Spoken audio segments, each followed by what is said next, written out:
Welcome in, welcome in. We are live and we have a special guest today. Let me do a little screen share here so that you guys can see him. All right, share screen. Let's see if we can get this to work.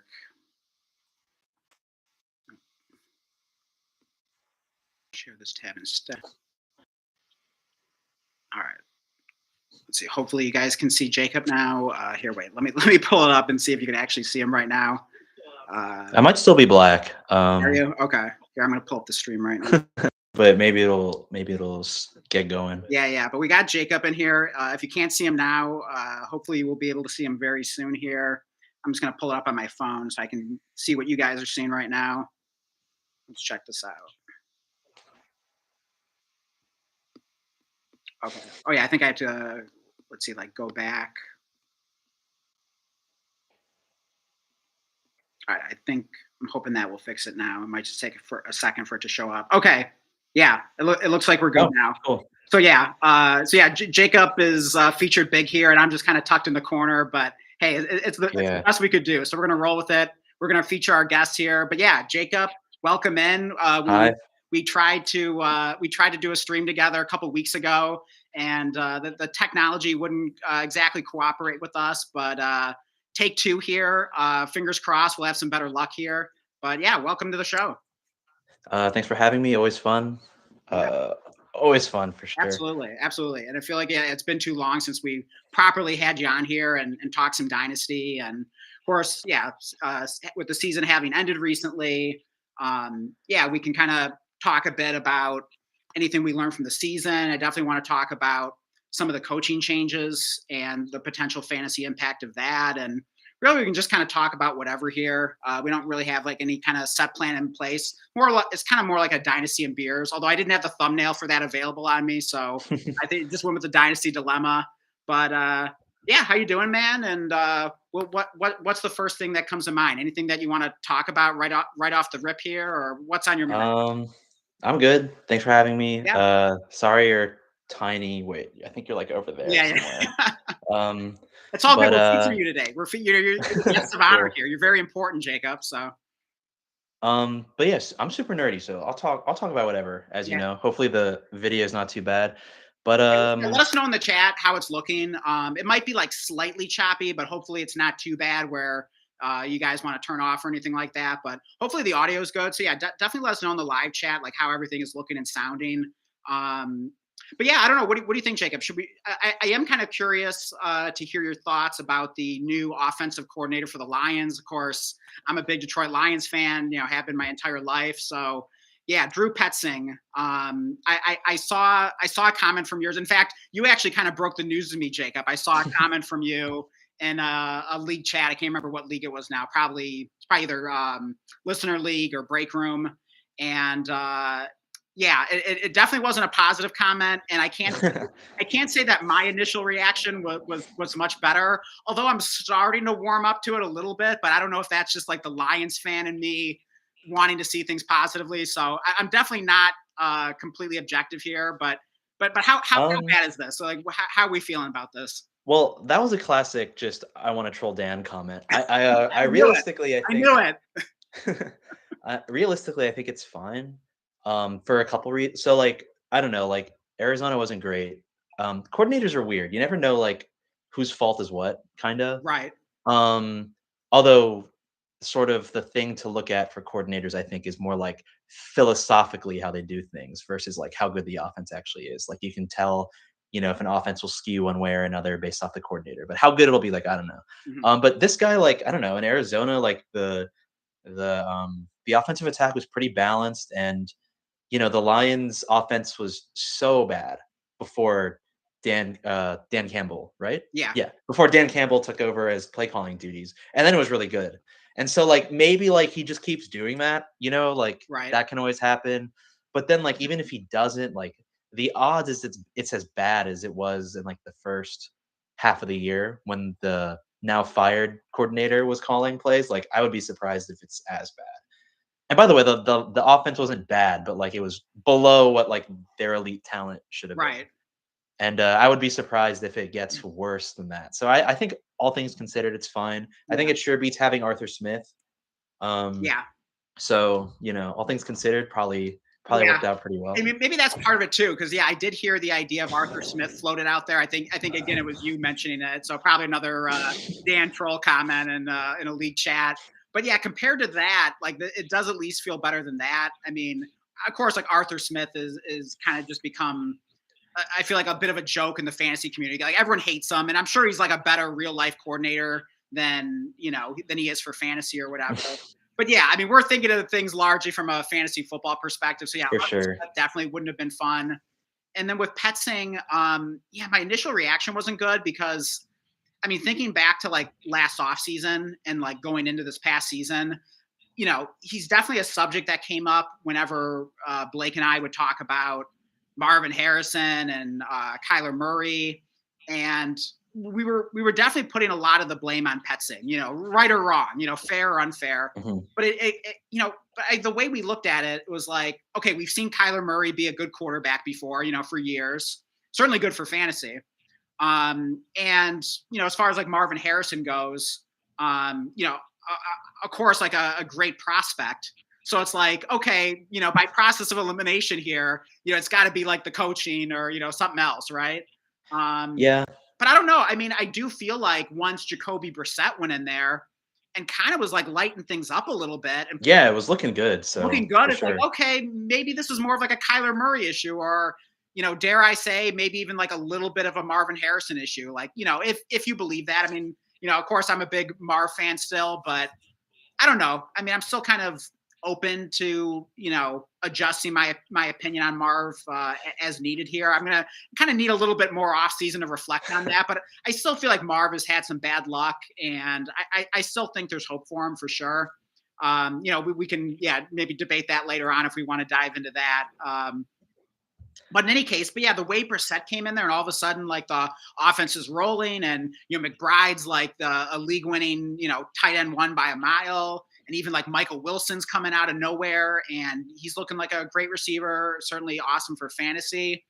And so it's like, I don't know, okay, maybe at this point, like Petsing wasn't like such a problem. Maybe this was more of like a Kyler Murray thing. So I don't know, like, what do you think, Jacob? Like, was your thinking kind of the same after several weeks of like Brissett looking good and the offense looking better? Like, did you kind of shift your thoughts at all about Petsing or not so much? I think I definitely did.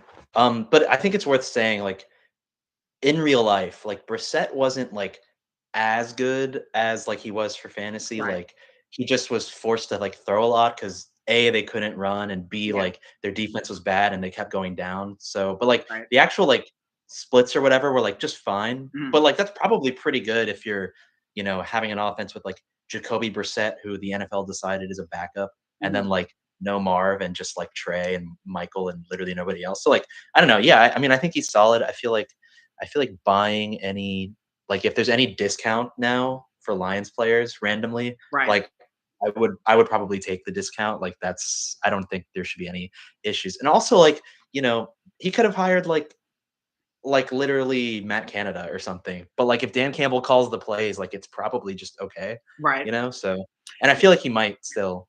Yeah, that'll be interesting because I mean, my initial thought on that, and I could be completely wrong. Like, who knows? We'll have to see what happens, or maybe there'll even be. I mean, we'll probably find out at some point before that. At some point, I'm sure it'll come up, and Campbell will speak to whether he's going to continue calling plays or hand it over to Petsing.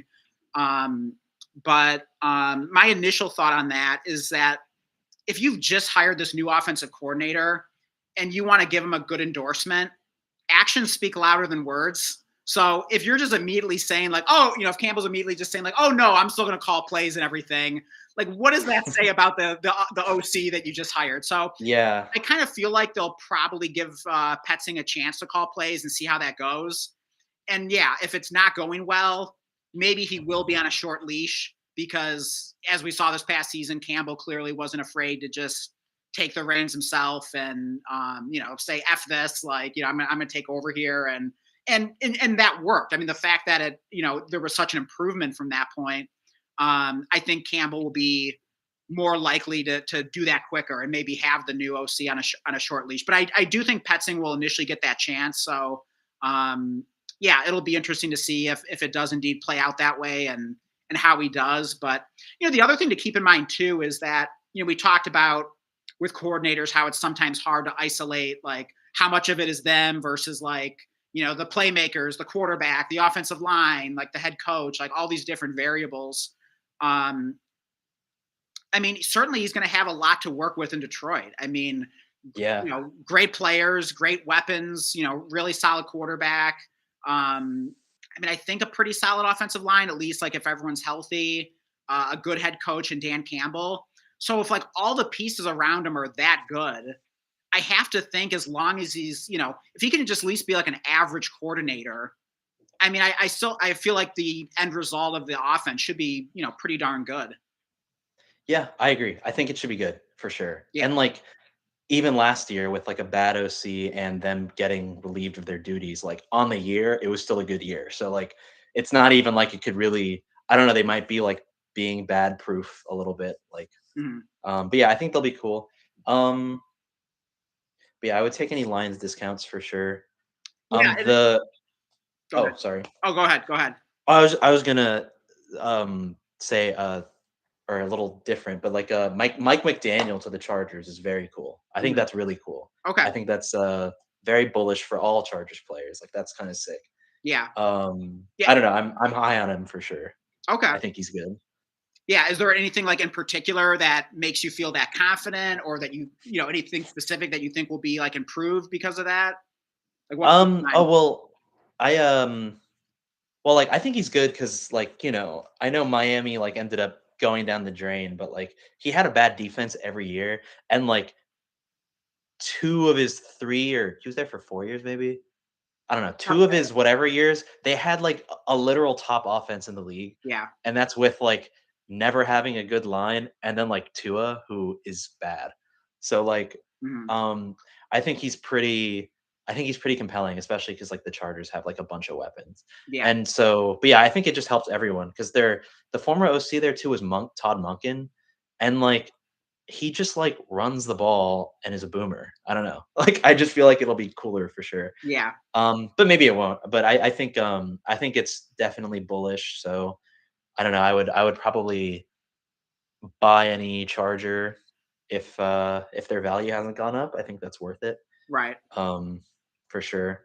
Um, Yeah. I don't know. Do you remember those offenses, right? The Miami like they put 70 on Denver or whatever. Like you remember that? Oh yeah, and that's why I think it's been kind of baffling how like bad the Dolphins have been the past couple years, and even like the offense. And yeah, I mean, I guess maybe it's just a case where you can kind of like put that on Tua, and Tyreek was injured this past year. Like Waddle's always kind of like banged up.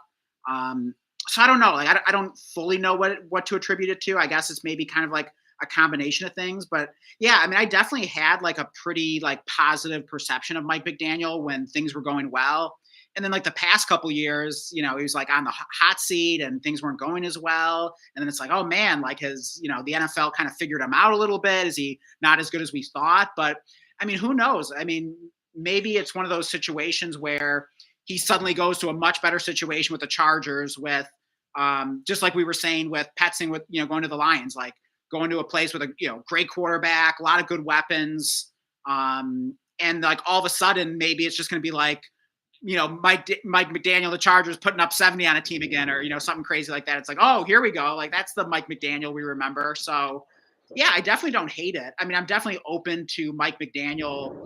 I mean, he's probably a better coach than, or at least like coordinator or whatever, offensive mind than he appeared to be the past couple of years, or at least relative to what that result was for the Dolphins offense the past couple of years. So yeah, I do think that's interesting. So yeah, maybe it is a good time to buy some Chargers. I mean, I feel like Gaston and QJ were both a couple players that I've been pretty interested in buying this offseason. So I'm not sure like how the market will react to the coaching changes.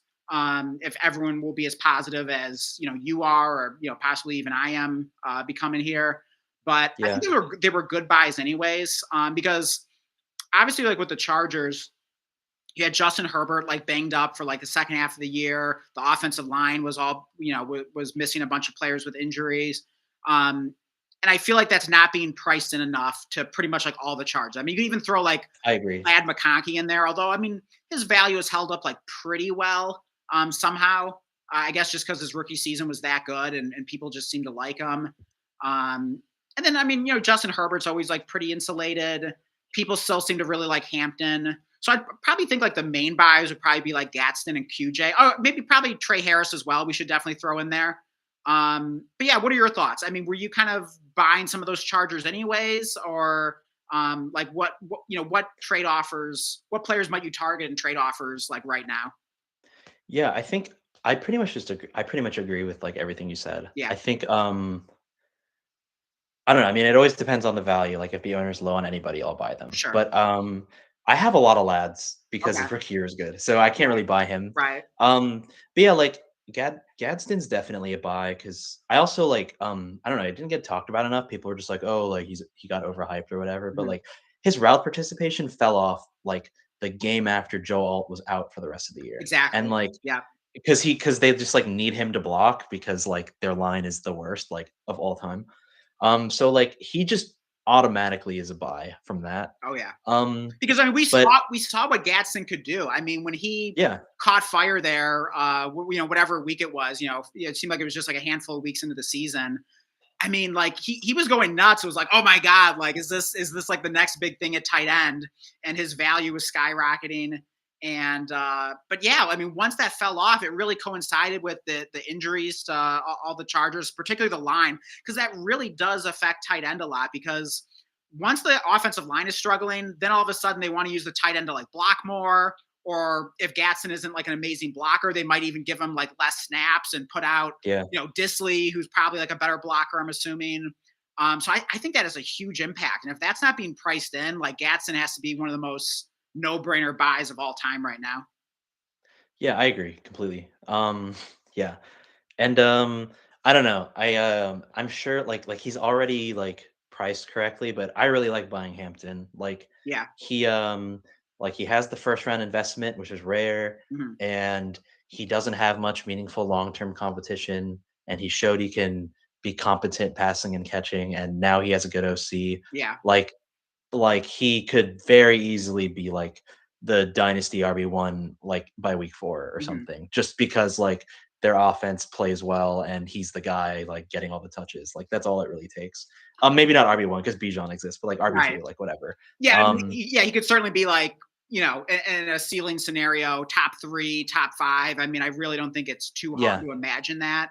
And yeah, like even if like you aren't like in him as a prospect or maybe like his style of football, even if it's like not like exactly your cup of tea, just through pure volume and being in a great situation. I mean, he if is able to stay healthy there with the Chargers, he's going to be in a fantastic situation. And like you said, like there's really not much competition. I mean, yeah, Vidal had a good season. But I mean, he could certainly fall back into a complimentary role, especially with the draft capital that they invested into Hampton, a first round pick. yeah, So yeah, I mean, if Hampton is even just like half talented, just the situation he's in, like he should definitely crush it. And then not to mention being able to take that leap in year two that we see a lot. It's not just for wide receivers and quarterbacks. We see a lot with running backs. I mean, just look at like a Blake Corum, for instance. Not that he was like some massive breakout, but I mean, he went from like doing like Zippo as a rookie to like all of a sudden it's like, oh man, like I might be able to flex this guy or throw him into my RB2 spot if I'm yeah, maybe a little desperate. But we see that. So like I could definitely see a big leap from Hampton this year. yeah. I don't know where I actually have him ranked. I think he's my like RB4 like at the moment Okay. for dynasty. Yeah. Yeah, What would you be willing to pay for 5. Hampton? I actually just sent out a trade offer for him. It was an offer to Matt in the league Blood, Sweat, and Beers, which is the league that I originally met Blake in a few years Cool. ago. And so yeah, I hope Matt is not watching this right now. Yes. Oh, that means I hope he is. Why don't you want me to improve my team, Jacob? I do. Well, then he'd like come on and like I'd get to watch you guys like argue with each other Oh, over like a okay. fourth round pick or Hey, something. hey, if Matt, if you're out there watching, yeah, I think. Well, wait, can you do like a? Can you do? So we're using Facebook Messenger for this video call right now. I'm assuming you can do like a conference call in that with like three people. I don't even know that for a fact I though. actually have no idea. I Yeah, bet okay, but I would hey, think if, so. Matt, if you're watching, if it's at all possible to get you on the call here, if you want to hop on and do a live trade negotiation, I don't know if he's gonna have much interest in trading Hampton. I just knowing Matt, I don't know. Like, not that I can like specifically remember Matt talking about Hampton, but I do feel like he traded for Hampton pretty quickly after joining this league. If I'm not mistaken, I'd have to double check that. But I don't know. I just have a feeling that he's a Hampton guy. So I feel like it's not going to be easy, but I can tell you the trade offer I sent. You can give me your thoughts on if this is a fair offer or not. Um, Yeah, sure. Keep in mind, it's a first offer. It's a first offer. I'm not always going to come out and start with my best offer, of course. But basically, I offered Travis Hunter, Derrick Henry, and the 301 for Hampton and QJ. I think it's reasonable without QJ probably. Okay, so as a 3-for-1, yeah. Yeah. But I don't know, like I think that's like a good process offer because you always got to check what the Travis Hunter vibes are Yeah, for you never know. anybody. Never know. It's Yeah, you never really know. manager to manager. Yeah, that situation's very weird if you want to talk about that, but Oh yeah, I don't know. honestly we should because I'm curious what you think about that. I mean that's just always been Travis Hunter's just always been a great topic because there's so many kind of different ways you can look at him and his situation and being a two-way player and like all that stuff. So yeah, actually we should dive into that. Let me first just catch up with the live chat here for a second. We have Jay Dobson here. Good to see you. He says, "What's up, fellas? How are y'all feeling on Jeremiah Love slash how much you willing to pay to move up to 101?" Oh, and then J Dabs also adds respectable first offer. Okay, so I'm glad I got his endorsement. I'm glad I didn't, hopefully I didn't completely insult Matt with that first offer. I think it was reasonable as a first offer, but yeah, I could definitely see what you're saying, Jacob, about yeah, maybe if you remove QJ, maybe that'd be a little more realistic in terms of possibly being able to get something done. But let's first address J Dab's question here. Yeah, Jacob. Yeah, so let's get into the rookies a little bit. I feel like we already got a lot of different things to talk about here, but Yeah, for what are sure. your thoughts on Jeremiah Love? I mean, he definitely does seem to be the consensus 101. And in terms of like what you would pay to move up to him, let's start with this because I think this is kind of like a good gauge. Like before talking about like a moving up from like a mid first or a late first or anything like that, let's just talk about if you have the 102 because that is a situation I find myself in at least one league. I already sent out an offer trying to move up just the one spot for the 101. And in this particular league, it is a point per carry league. You get a quarter point per carry, so 0.25. So that makes running backs even more valuable. I think I basically offered the 102 and the 202 for the 101. Now, did I think that was going to get it done, especially in a point per carry league? Not particularly, but again, I kind of thought that was at least a reasonable starting point. So yeah, what are your thoughts on Jeremiah Love in general, and what would you add to the 102? Forget the point per carry. Let's just say in kind of a typical dynasty league, what would you be willing to add? Um, by the way, real quick, Yeah, Seb, I think the Hampton side's better. I agree Hunter is sus, so I wasn't talking him out of it. But anyways, um, uh, yeah. Seb's comment was I have a Seb says Dan, don't let Jacob scare you off that Hunter deal. Hunter is poop emoji said in the beginning, and lo and behold, hey. I mean, I definitely don't think. I think Travis Hunter is pretty far from poop emoji. I mean, I guess it depends on whether we're talking about as a real life talent versus like a asset in fantasy. Things are looking a little fantasy bit. asset for sure. Yeah, as a fantasy asset, Real I'm not life gonna is call him a very, poop very emoji, good. but it's definitely looking a little dicey right now, which we'll get into in a moment. But yeah, let's stick on Jeremiah Love for a moment. Yeah, yeah. So he's okay. So I don't know. I think I have a slightly anti-consensus take on him because everyone's treating the 101 like it's like Genty last year, Right. or not to the extent like Bijan was 101, but people are treating it like it's Genty last year, where it's like clear 101. And Mm. I'm struggling to think of another example because I'm relatively Like I've Bijan only Robinson a yeah few years ago. yeah. But anyways, like people are talking about it like it's he's really high, but don't think, or I think there's a pretty good chance. Like I think there's like a 50% chance he'll be like the same value as the 102. And so I don't know Wait, at to what like move point? You up. mean like once the NFL draft has happened, or Yeah, yeah, yeah. okay, I think there's a because there's three elite, or not elite, but like there's three very very good receiver mhm, prospects, and Jeremiah Love is a very very very good running back.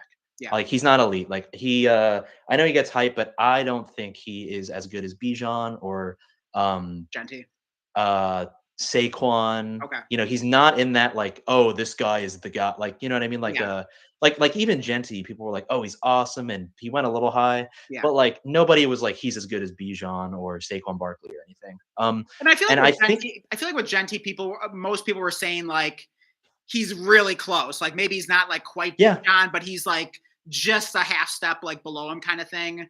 yeah, Um, and I was probably one of those people, I okay, think. But yeah, like anyways, but I think Love is a worse prospect than Genty, just as like a pure prospect. Like yeah, obviously, if Love has a few landing spot outs that are going to be really good, and like he could be actual garbage, but if he just gets draft capital and lands on the Chiefs, he's like yeah. insane Or already. the Cowboys if they don't re-sign Javante Yeah, Williams. Like for imagine him sure. just like as the workhorse. I mean, I'm thinking of like rookie season Ezekiel Elliott kind of situation. I mean, how would it not be? I mean, that's what would be going through my mind is like, oh, he could really have a big rookie season. For Um, sure. yeah. Um, but what I was gonna say is like that there's three really good receiver prospects. And like there's a few teams that these receivers can land on that are like a little ceiling capped. Like there's some teams with receivers already, but like there's a few teams that don't have receivers. And like if one of these receivers, like let's say Jeremiah Love goes, I don't know, like seventh to the Cardinal, like randomly, like I don't know, Yeah. like let's say he doesn't get the Chiefs, Okay. and then like Makai Lemon, who's really really good, or Mhm. Carnell Tate, who's really good, or Jordan Tyson's the other Yeah. one. Like if one of them goes to the Commanders with Jaden Daniels, like Right.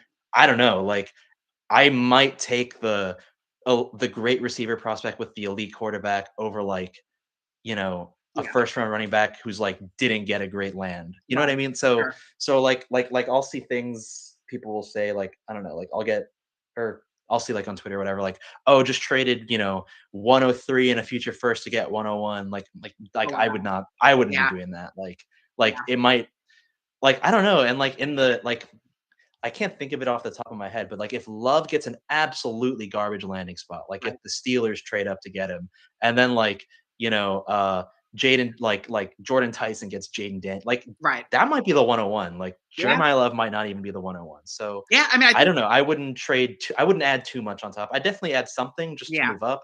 But like I would not be giving like I wouldn't even want to do 102, 202 for Jeremiah Oh, Love. really? Okay. Yeah. Interesting. I think, if he gets the Chiefs and then the receiver landing spots aren't as ideal, and maybe, the combine is still between now and then, maybe like just the perception of guys changes, that could change pretty quick. Yeah. But in my view at the moment, like I would not give like a really great asset on Yeah. top of the 102 just to move up one spot. Yeah. Yeah.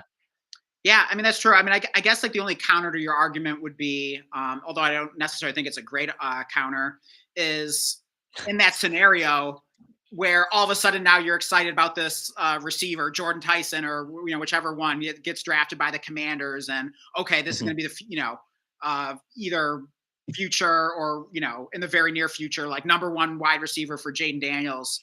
Then are all of a sudden are you excited you have the 101 because now you can draft that receiver now? But Yeah, yeah, exactly. Yeah. yeah, I think that's a good point. but even in that Which is scenario, why I would totally trade up something just to get yeah, the but at pick that point, it's a lot closer to your point, and for then sure. it wouldn't cost as much. So I do think that's a great call because we like to think we have everything figured out and like, okay, we know where the tier breaks are with these like rookies but like the landing spot in the draft capital is going to impact so much in terms of how we see things. Not to mention the combine, and you know, I mean, how fast they run a 40 and all these other different things.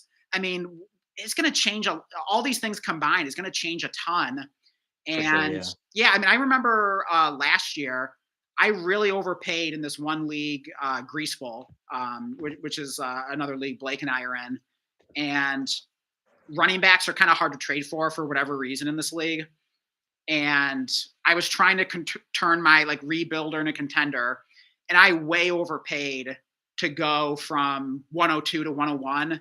I mean, I basically gave up. I mean, I'm trying to remember the exact deal. I could pull it up, but it was something along the lines of, I feel like there was like a late, you know what? Let me pull it up because I feel like I'm not going to remember it exactly, but it was definitely an overpay. I want to say it either involved like Jordan Addison, like, and or like a late first, but I got some stuff like kickback. So like, let me pull it up here so I don't get this wrong. And it was to go from 102 to 101. Yeah, it was just to move up one spot. Oh, Like, okay, oh, I cool. got to get Genty in this league. I got to get Genty, you know? And this was like probably around the same time of year. This was probably like, you know, January, February kind of thing. And I mean definitely, that probably it didn't age too bad. it Like wasn't Genti is still the most valuable player from that class this year. right. Um, although I don't know, like Hampton might be closer, Yeah. but yeah, But also, I mean, even if you think back to like past years where it was like, you know, like Bijan Robinson was like talked about like a god, you know, that yeah, for year, sure. in like in the dynasty community.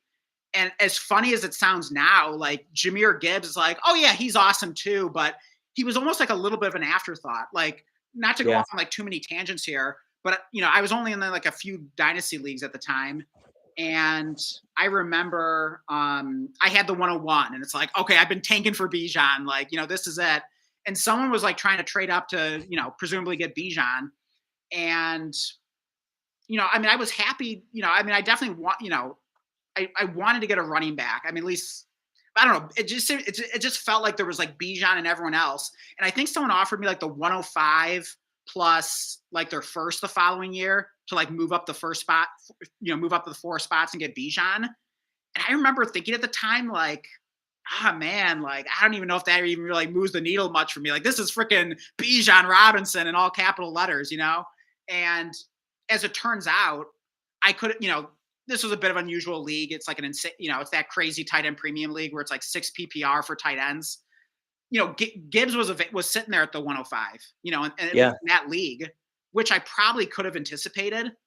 But you know, in my head, when I was just thinking, like, okay, you know, I get, you know, I didn't even know Jameer Gibbs was going to be at the Lions at that point. I didn't know he was going to get as good as draft capital as he did, which further reinforces your point about like all the things that we don't know right now and how much things could change. But at that time, just thinking like, oh man, like, kind of feels like a big step down to Gibbs, and then all I'm getting is a future first, and like, what if that ends up being late? And it's just like, you know, I just declined it. You know, it didn't really excite me that much. But like looking back, like I easily should have done that deal. And honestly, once Gibbs was drafted by the Lions so high, it's like, oh damn, like maybe I should have taken that. You know, that probably would have been a good offer. And certainly looking at it now, it would have been a great offer to take. yeah. I mean, well, I don't know. You can always looking back and destroy yourself But or it's not whatever. just But hindsight. I mean, I think I guess the first question is like, is there something to be learned from that? Is that a one time thing, or is there a lesson to take away from that? And I think there is a good lesson. I think it's exactly what you said: is that there are so many things that are going to change between now and then that if you're paying a premium price to move up one freaking spot, I think you really got to question that, because odds yeah, are, I mean, imagine what would need to happen. Like the stars would need to align so perfectly in order for that gap to widen, right? So yeah, you could argue, you know, almost like a 90% certainty that if anything, like the gap is going to get smaller. So it just doesn't make sense to overpay for that right now. yeah. I completely agree. Yeah. Yeah. I would not. So for me, I have a tier break after 104 at the Mhm. moment. So I would not be going 104 future first even for the Yeah. 101. But by the way, back to your example, I think by the way, we have to talk about results based thinking sometime. But Okay. Well, yes. Yes. Yeah. I think we uh could do that but at some point today.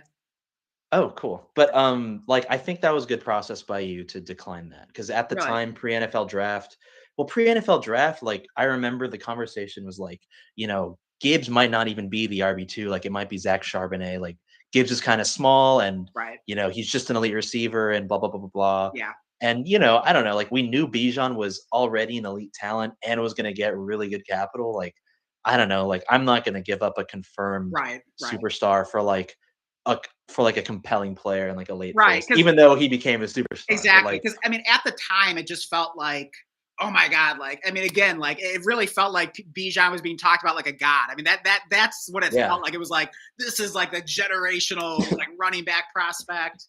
You know, he's just gonna like come in and like light the NFL on fire.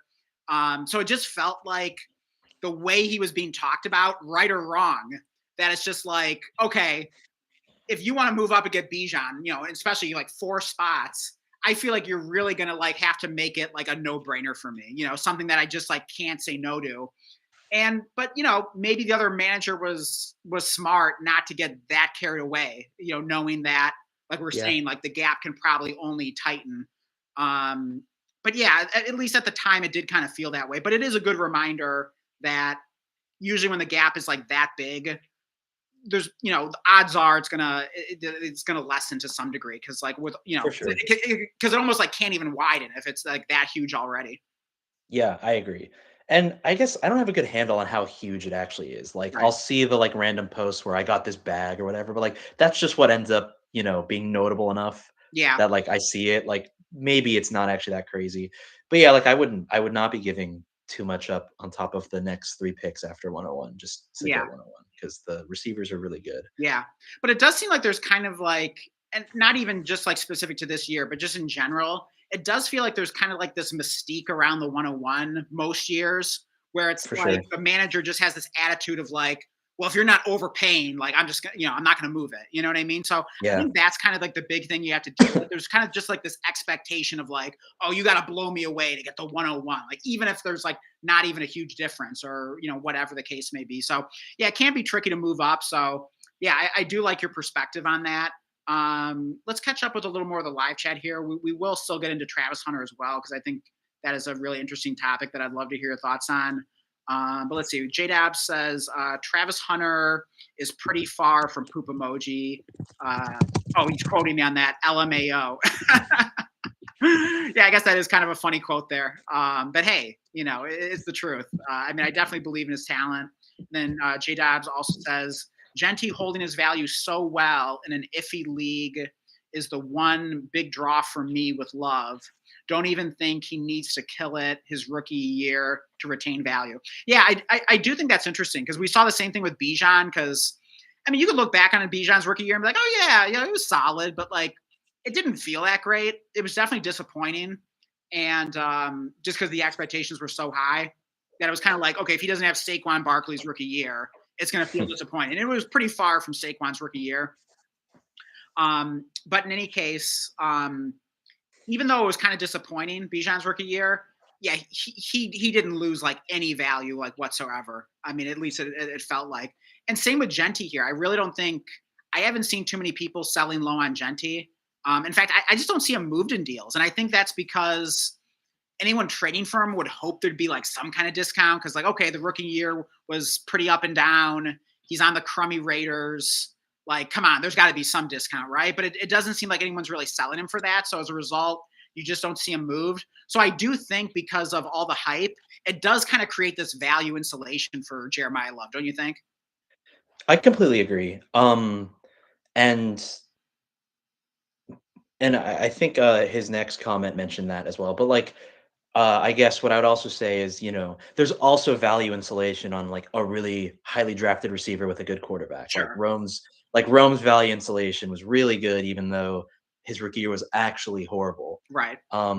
JSN from his rookie year to his second year had really high um, value hold as well, Yeah. but he sucked his second year, so then he got discounted, and now he's like he's insane. But yeah, like I agree. I think any good rookie who sort of gets screwed over by like a suboptimal performing team, like Right. you have to insulate their value and hold them for sure. Yeah. Hey, and I want to respond to something you said about kind of comparing like running back in Dynasty to wide receiver. And there was definitely a stretch there for a few years where like, the elite receivers were going nuts. And I feel like, Dynasty was becoming more popular and Dynasty players were getting more educated and realizing like, hey, like we see how much these values fluctuate for running backs and how volatile they can be. And whereas like these receivers are producing similar numbers in full PPR leagues and they hold their value so much better. So there really kind of was this movement toward like, okay, it's all about the receivers now, in addition to quarterbacks. But, it was a lot of like zero running back talk or, maybe you do like hero running back, but really kind of like a lot of like anti running back rhetoric, like in the Dynasty community. But these past 2 years now, it's been 2 years in a row where like it kind of feels like running back is king again, at least from like a production standpoint, from like a war standpoint, wins over replacement in terms of like having an advantage over, just like the average, replacement level player on your bench or on waivers or, whatever you're comparing it to. But yeah, I mean, like it's really been tough to win your league these past couple of years if you haven't had some like damn good running backs. So with that being 2 years in a row now, it's not just like a 1 year blip on the radar per se. Now that's not to say it couldn't, turn at the drop of a hat again like next year. I mean, it can be like a tricky thing to predict year to year at this point. But what are your thoughts? Like, are you coming around more to the idea that like, hey, like maybe running backs back, or like we gotta treat these running backs with a little more respect year to year? So first up, one cool stat that I don't know, or I don't know, I know about it. But I forget the exact year. It was 2022 or 2023, but the EPA, so Mhm. expected points added, Yeah. the expected points added of a run became higher than a pass for the first time in like 30 years. Oh, wow. And that trend has continued since Right. then. Right. For whatever reason, I don't know. I Just mean, how the game I evolves, I mean, my, my, guess. But my initial response to that, not that I'm some like, X's and O's expert or whatever here, but my initial thought on why that would be is because, the NFL was trending, prior to that point. The NFL was trending toward being like such a pass happy league, like more than ever. And as a result, you were seeing linebackers getting smaller. Teams were more favoring like smaller linebackers that were agile, that could, cover tight ends or maybe even slot receivers at times, like that kind of thing. And at a certain point, as players were kind of getting smaller, then I think offenses realize like, oh, wait a minute, if we just like suddenly, start running the ball more now and going into more like 12 personnel, 13 personnel, like all of a sudden, like we could really just kind of overpower some of these like suddenly like smaller defenses and smaller linebackers. So that's kind of my initial thought on why that is. So I think it's kind of one of those things where, it's like a trend goes in a certain direction, and then like the way to counter that is like, okay, let's go the other direction. Like, okay, everyone's passing, everyone's going smaller players, let's go into like 2 and 3 tight end sets and just like pound the ball at you. yeah, I completely agree. I think that's a pretty um intellectual or conclusion. So Yeah, I do agree for sure. But for your running back receiver thing, I mean, I guess it depends what you mean, like case by case. Like I'm still gonna like take the elite receiver over the elite running back just because, you know, like running backs still just are more volatile year to year. yeah, A line fall off or an offense change is way likelier to hurt the running back than the alpha receiver, because the running back's dependent on so much more stuff. And then just like running backs are more likely to get injured too, just because they sure, touch the ball more and do more. So I am still a receiver, bro. yeah, I think. okay, But like, yeah, I definitely there's definitely value in having the elite running back. So yeah, like I would probably take, I don't know, this might be weird, but like I'm probably taking JSN or Jamar over Bijan in a startup. okay, But then like I don't know, I don't know if I'm even taking Puka over so like I would already, I'm already like, I feel like I have a good balance of the view. But right. yeah, I mean, receivers just last longer. I think that's Yeah, they do. Yeah, definitely. I mean, there's definitely typically a shorter shelf life for running back. Um, but yeah, I mean, I think maybe I don't know, potentially with some of these elite running backs that are both producing like elite numbers and have that like extreme value insulation, just due to what incredible prospects they were and the draft capital they got. Obviously, talking about guys like Bijan Mhm. and Gibbs and those type, it does feel like they're pretty safe year to year. I mean, you're really not too worried about like, oh, like the Lions or the Falcons are going to like draft a running back high and it's going to be this like two-man committee, or I mean, anything's possible. I mean, either team could always draft some like thumper running back in like round 3 or 4 that's like suddenly like stupidly like stealing goal line carries or something like that. But I mean, but even with like David Montgomery, I mean, we still have seen elite numbers from Gibbs over the past 2 seasons. And then even with Tyler Algier like being an annoying pest, We I mean, come on, right? I agree, yeah. We still seen Bijan be unbelievable. At least relative to the rest of the league, where you have so many damn committees and everything like that. Um, and so it's like they are producing these elite numbers year to year. They do feel pretty safe, and so that's almost like part of the reason why, like, normally you would think it would almost like always be a good process to like tier down from like a Gibbs or Bijan type, because it's like, okay, how much longer are they really going to be worth like 3 firsts for? But I don't know. Like, I still feel like relatively safe keeping those guys for like another 2 years, and then maybe I can still cash out at that point for like 2 to 3 firsts. So I don't know. Yeah. It is kind of interesting thing to evaluate year to year.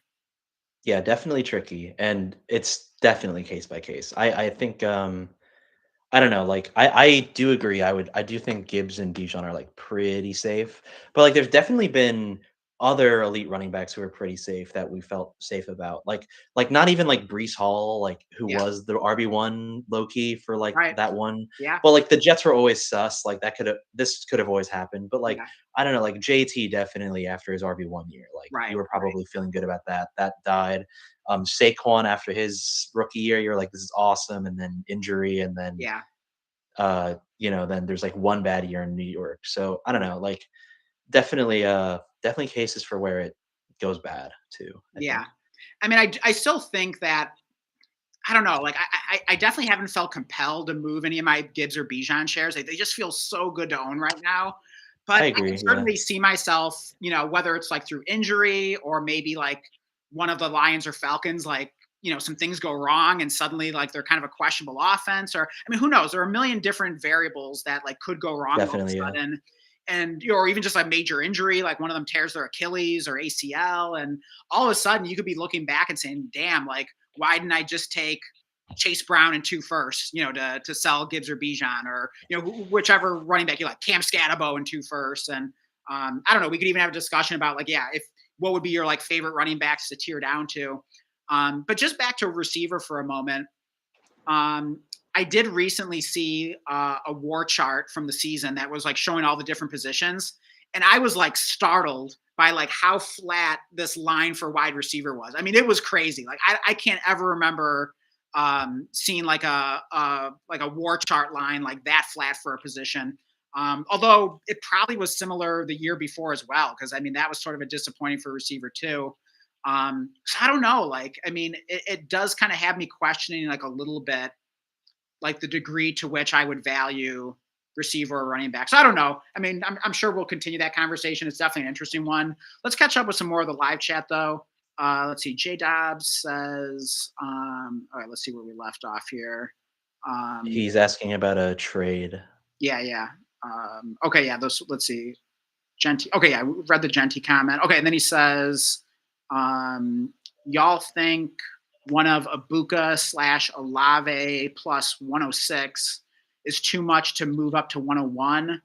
And then he says running backs, Judkins, Scat, ETN, Jalen Warren, wide receivers, St. Brown, Olave, Abuka, Adunze, Devontae Adams, Tesla. And he also has the 103 to take one of the top 3 rookie receivers. So first of all, let's make sure we're interpreting this right. It says Abuka slash Olave plus 106. So does he mean like one? I think, I'm assuming one of those receivers. yeah, one of those plus the pick, I Yeah. think So is what he what do you means. think? Would you be willing to move either of those receivers plus the 106 to get the 101? Um, well, definitely not Olave. I think he was just the wide receiver 6 and allegedly as a franchise quarterback and is going to get extended with him. Like, Right. okay, great. This is the Olave truthers. This is the outcome we prayed for, that Right. he would Right. get a quarterback. Yeah. Although there's some susness with him, I think we could talk about later, maybe. But Yeah. But under he's the pretty circumstances, undervalued. probably like the best outcome we could have realistically hoped for. Absolutely. Yeah. And like he is still consensus undervalued. I don't know if there's lingering stink of injury or something, Right. but like he should be way above Egbuka. Like he was just the wide receiver 6. He's 25. Yeah. He's on his 3rd year of good splits and has a franchise quarterback and just was the wide receiver 6. So Yeah. he's actually awesome. Yeah. But I don't know, Egbuka 106, like I still probably wouldn't.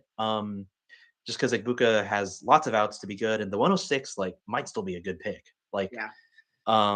But it does I kind think of I feel like, might. at least in terms of what I've been hearing so far, I'm not going to claim to be like, an expert on all these like rookie prospects and everything. So, at this point here in January, I'm still getting to learn them myself, but at least what the narrative is. And, sometimes perception is reality because that determines a lot of the market values. And if you want to Yeah. play the market, like you do have to factor in the narrative. I mean, pretty much all the narrative I've been hearing is that at least in super flex leagues, there's pretty much like a huge tier fall off between the 105 and the 106. So basically, it's Mendoza. Well, I guess not in an exact order, but it's Love, Mendoza, and it's those three wide receivers you mentioned. And then, there's a huge gap, at least in terms of like kind of what that narrative out there has been. So I do think you'd probably, obviously, whether it's Olave or Buka, I mean, that's a damn good receiver to just be like, well, I guess the 106 is more the throw in, but still, if you're thinking of it as like, moving up, it's like, I mean, that's a hell of a receiver to just, to have to add to that to move up. But I do think you're paying a premium because at least by the narrative, you're trying to cross this massive chasm of a tier fall off. So you're having to pay for that. Yeah. Um, Gosh, I don't know. Ekbuka 106 is better. I still think 106 will be good though, just off what I'm seeing being reported. Right. I think so I have the tier off after 104. I don't think Mendoza belongs in Oh, that okay. tier. He's just like, I mean, he's just a pocket passer with some question marks. Like he Right. has no rushing upside, so I don't really think I would way rather swing on a receiver who goes in the top 10, Right. like Drake London or Garrett Wilson did or Right. something. Right. Versus like the chance I like maybe get like Jordan Love. Like I don't know. Right. Right. Um I get you. but like there's still other receivers projected to go in the first. And then there's that tight end who I really am low on, Kenyon Sadiq. But like maybe he lands on the Chiefs and it's like, okay, Yeah. well it's the Chiefs. Yeah. But I don't know, like, so the tier off for the top four is like I don't really want to give anything to move up to 101. So like I would obviously give something good to go from 106, but I don't know, like if the 106 is like a first round receiver Yeah. who goes to like the Niners or something, Right. like I don't know, like I kind of don't want to trade away like I'm trying to think of a good example of like a latest first. There's definitely some hits. I'm just blanking. But like Right, like um like a Buka or Luther Burden, yeah, guys like literally, that. yeah. Like, I don't really wanna give up, like, Luther Burden Yeah. on the Niners with, Kyle Shanahan Right. for and another guy just Yeah. for, this running back who might get a shit land. So, um, Yeah. I think that's a I good would point. I not do mean, either. yeah. I mean, just like you were saying before, like so much can change, and like all of a sudden we could be a lot more excited about the 106, based on the landing spots, draft capital, all that kind of stuff. So yeah, I think that's a good point to keep in mind. So I mean, with that in mind, Jacob, if you were on the other side of this, if you owned the 101, I mean, are you pretty much smash accepting if someone puts in your inbox right now Olave and the 106? Well, I've been a known Olave gargler, Yeah. so I would for Yeah. sure, but I Okay. can see if you maybe wouldn't. And I will if it say, was like, Ibuka, would you still probably be accepting that, or would you be thinking a little harder? I would, like, maybe price check if I can, like, fleece someone, but Right. I would still take Yeah. that. Fair enough. I will say though, I skimmed his roster because he put his roster. Oh, that right. I would be happy to do Rome in the 106. Okay. I just don't I mean, he could still end up good, but, like, Yeah. I think there's enough evidence now that he's the clear 3rd best long-term asset out of their young trio, Mhm. and, like, even if he's the 2nd best, like, it's already ceiling capped because there's 3 of them, Yeah. It's tough. and, like, I would do that. I would trade Rome 106 for the 101 probably right now, yeah. Yeah. I don't know if that person would take it, Honestly, it but kind of reminds me of the Lions situation where you have St. Brown, Jamison Williams, and Sam Laporta. Not to mention like Gibbs in the backfield, of course. It is kind of hard for all of those guys to be good at the same time or even within the same season. I mean, like what we kind of saw this past yeah. season is like JMO was like a nothing burger for like the first half of the season, but Laporta was at least, pretty solid, like definitely better than he was the year before, where he kind of had that disappointing year too. I'm not saying like Laporta was like a league winner or anything, but like he was definitely producing solid numbers. And it was probably like at the expense of JMO, of course, like Gibbs was doing his thing. So it's Yeah. kind of like it was like musical chairs. It's like the music stopped and there's going to be someone not not with a seat, and it was Jamison Williams for the first half of the season. And then like once the play calling shift to Dan Campbell, and I think it was what roughly around that time, give or take, that Laporta got hurt, and then all of a Yeah. sudden, okay, now JMO's awesome. Of course, St. Brown's still awesome. Gibbs is still awesome. But it's like if Laporta never got hurt, like I mean, there was going to be like probably some loser in that deal, and I do think that's a little bit of a concern looking ahead into next season. It's like who's going to be the loser? It's like you got four awesome weapons here. Three of them are probably going to crush, and one's really going to disappoint. Most likely something like that. So it could be a very similar thing in Chicago where it's tough where you have Loveland, you have Burden, you have Odunze. Yeah, plus, at least for the moment right now, a couple good backs in the backfield, and maybe they even add to that. And that's not even counting like DJ Moore, who's still kicking around. I mean, he could still be on the Bears next year for all we know. So, yeah, Yeah. it does kind of make it tough because even a scenario where Luther Burden leaves, it's like, okay, maybe he's only like the third target in his offense. And that doesn't feel great unless it's like, the number one offense in the NFL by a mile. But even then, it's tough. Yeah, I completely agree. So, Yeah. yeah, I would do Rome 106 if that was possible, Yeah. but not the Okay. other guys, I don't think. But yeah, real quick, just because I was the OG Loveland truther. Oh yeah. But Oh hey, this is your one moment here. Like, if you want to take a victory lap, like, I mean, when I honestly, it's as hilarious as it sounds. When I think of Colston Loveland, like Jacob is the first that comes to mind. That's Like good. you were so high on Loveland. So yeah, That makes me happy. here's your moment here. Well, I mean, I don't even want a victory lap. Like, he's just awesome. So, Yeah. nothing needs to be said. But the reason why, like, I think Rome should be considered third is because, like, just look at what Loveland has been doing since he's broken out. Yeah. Like it's probably unsustainable actually because he's been so insane. But like, Right. he's clearly a guy. Like, Yeah. like even if Burden ends up completely busting, which I really don't think will happen. Like, he's awesome. But Yeah. like, even if Burden completely busts, like Loveland is so clearly still good Yeah. that like Rome has like no actual elite ceiling. Yeah. And then but Burden I think is also really good. Like his splits on the year are really good. And then I mean they'll probably go down just because of like limited snaps and he'll be in less efficient situations. But like he's clearly good and his yak is clearly good. And like we know if you have a good slot yak receiver, like that's really bad news for any receiver on the outside. Right. So like we have two really, really compelling high upside pieces there. And then Rome is just like the X receiver who goes deep and mid. And like, yeah, that'll like lead to a few like, you know, 5 catch, 120-yard, 2 touchdown games. But like Yeah. on a normal game, like he's like actually third. So Yeah. I don't know. He's a sell for me for sure. Yeah. I mean, So I would do that. I can Rome see a lot of 106. I games would where it's totally like, do. 3 catches for 40 yards and, just, some underwhelming. He could definitely be kind of a feast or famine. Maybe a bit of like the Jamison Williams of the offense, but maybe not even I quite so agree. good.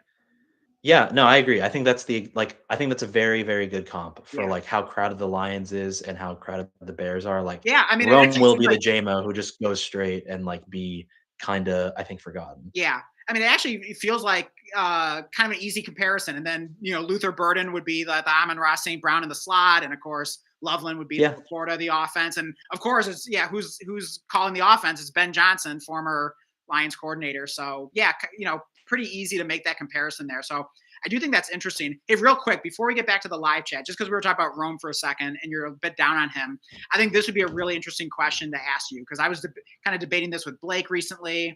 And I even like threw it out there to, in a live stream that I was watching last night. And I'm kind of interested in kind of getting different people's takes on this. And Sure. this might challenge kind of your, it's kind of like what's going to win here. You're being down on being down on Roma Dunze or kind of being maybe a bit of an anti-running back guy. But which player would you prefer, just like in a typical dynasty league? And let's just say for the sake of argument that your team is contending. Which player do you want in Dynasty? Do you want Roma Dunze or Cam Scatabo? That's a cool one. Yeah, I thought that was interesting because I was almost thinking of like offering offering Scatabo for Roma Dunze straight up, but then I was kind of like, gosh, I don't know. Do I really want to do this? Like, it didn't feel great. Yeah, I think that's a very interesting one. I'm Yeah. honestly, I'm not too sure. I might, Okay, think about that. We'll come back that's to one it. where it's close enough where I'd have to do math. But I do Okay. think I can give an answer. I think right now, Yeah. before doing math, like I think I would definitely, or I think I would prefer scat. I would Yeah. prefer rolling the dice on the maybe fucked up like forever, running back. But like Yeah. the offense he's in is so good, and if he does get to health, he will be the guy. And like the guy in a good offense is really awesome. And like Rome just doesn't really have much of an elite ceiling, I think, unless he's like traded or Yeah. people get really hurt or something. So I would rather have Cam at the Yeah. moment Okay. too. Interesting. Yeah. I wasn't sure you would say that, but I thought maybe with you being down on Rome, maybe yeah, maybe you could get there. So yeah, interesting. Yeah. I think I'm kind of there as well. I think it might be one of those cases where yeah, Romo Dunze is probably more value insulated, but I feel like Scatabo is the type where if he's able to get healthy and be the old Scatabo that we saw in his rookie season, it was just like catching fire and kind of taking the league by storm a little bit. I mean, everyone loves Scatabo. He feels like he's that guy that could like win you a league, whereas like Dunze is like, okay, great, you got the safer asset whose value is protected, but like, is that going to win you a championship at the end of the day? Maybe not. Yeah. Yeah. I completely agree. So I would rather have Cam. And another thing too, um, or like maybe a nuance in it is like Cam was playing so well. Like he wasn't just like getting a lot of usage. Like Right. he was actually ridiculous. Like Oh he yeah. was clearly elite, Yeah. like in real life, not even for fantasy. And so like even if he falls off a bit just because of the injury, like Right. he'll still be good, I think. Like Oh he'll yeah, still be and I'm fine. I'm actually starting to think just as I've kind of thought through this like Rome versus Scatabo debate. I've kind of been on my mind a little over the past several days. I'm kind of thinking more and more. It's making me realize that even though Cam Scatabo isn't necessarily like an easy player to trade for, he might actually be a pretty good buy right now because is there enough uncertainty around the injury and around just the fact that it's been a while since we've seen him, so it's kind of like the further away we get from the moment when Cam was last like crushing it on the field, the further away we get from that, it's like it's a little easier to forget, and I feel like managers could be a little more willing to like move him for the right offer. So yeah, I might be sending out some Scatabo offers because for what it's worth, as anyone that's been watching the channel for very long knows, my dad is a physician, and I definitely, I definitely ask him about, any injuries to like football players if I'm, have a question.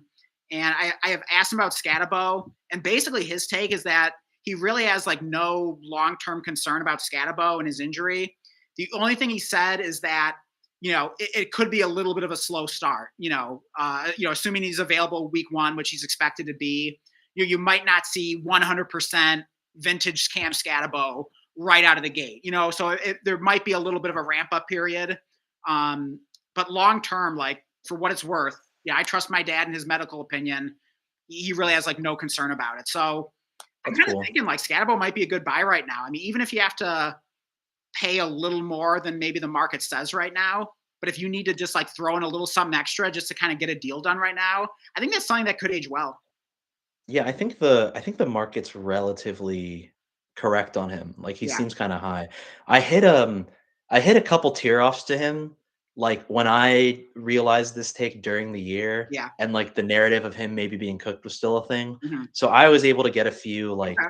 in like week 11 or 12 or Nice. whatever, which was cool. Oh yeah. Very cool. Um Yeah, and that's got to feel pretty good right now. So yeah, I might even see if I can trying to think of how many I have. I know I have at least two, might have another, but yeah, I might try to get some more because yeah, the more I think about it, I think it's going to be one of those situations where if I don't acquire more shares, I'm going to look back and be like, yeah, like why wasn't I buying this guy everywhere when he only costs, I mean, I don't know. You can kind of give me your opinion if you want about what you think he's roughly worth, and most of your leagues that you're in, but I mean, it kind of feels like I don't know. It's a little cloudy because like the narrative isn't real positive about this draft class. But let's just call it. God, I don't know. I mean, of course, like everyone loves the 27 class, but how about this? If you send a late projected, even late projected, because it doesn't mean it's going to end up late. If you offer a late projected 27 first, with the way that class is being talked about, if it just even has a chance to be better than late, like that might be able to buy Scatabo straight up. Maybe you have to throw in a small plus if you really got a Scatabo lover.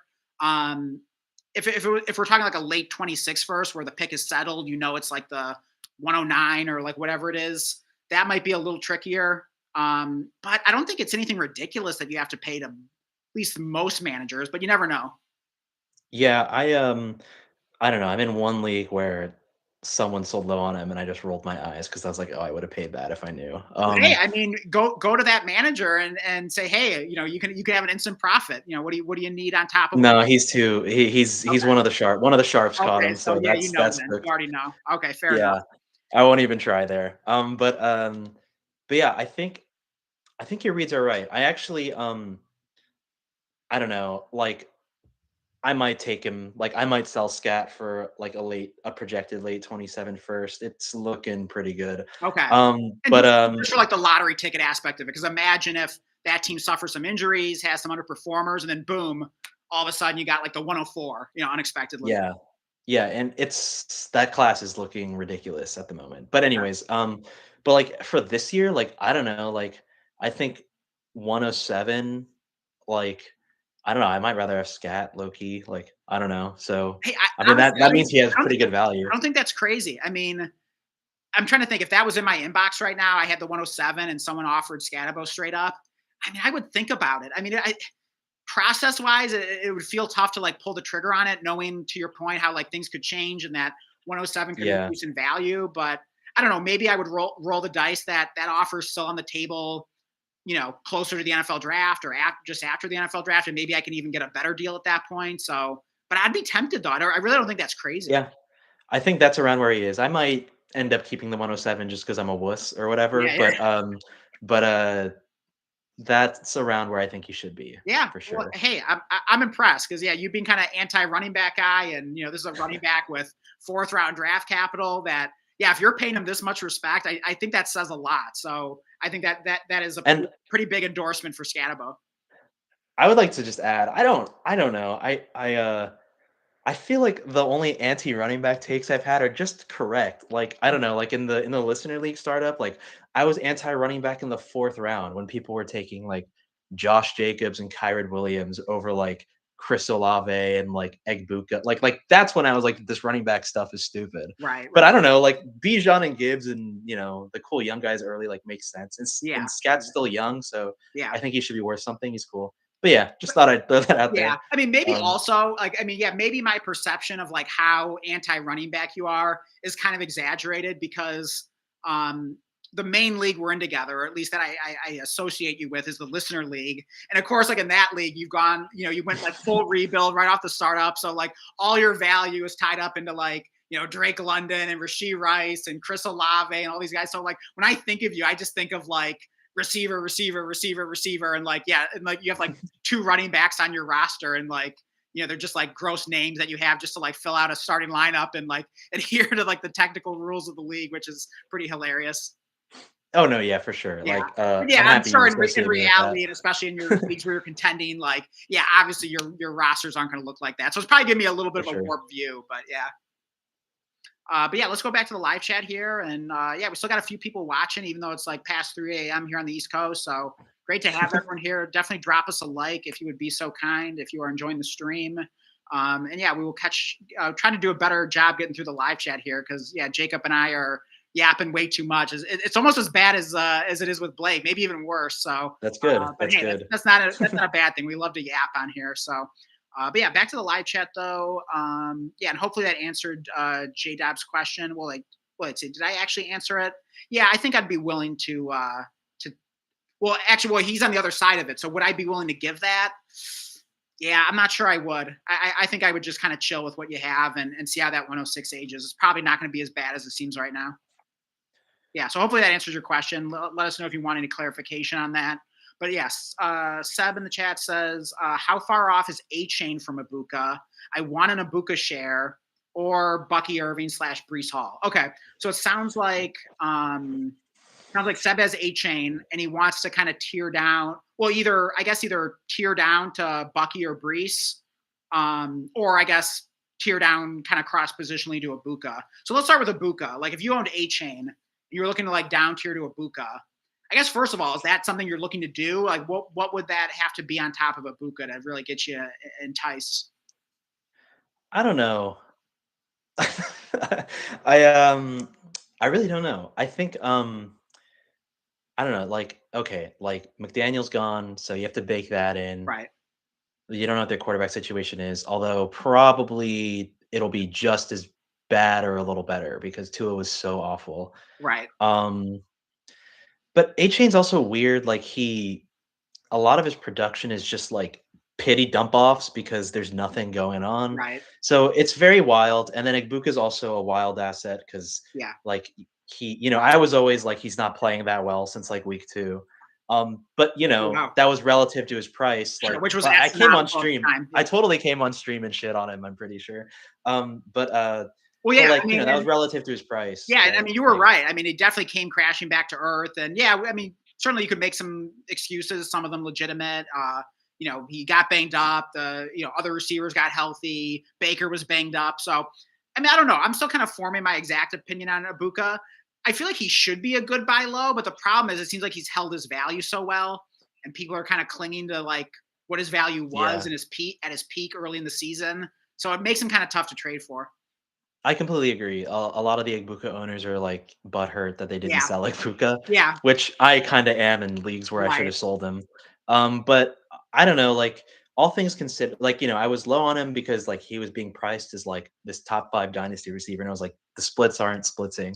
But like all things considered, like he has the capital, he has a good quarterback, and I don't know. I've been taught, seeing how these receivers perform that like if the splits are fine and not actual dog, then like there's a very good chance they'll leap, in the next year. So I don't know, like I might not need a lot. Like Okay. if I was like really just looking to like pivot to a rebuild, like I might just do that straight up.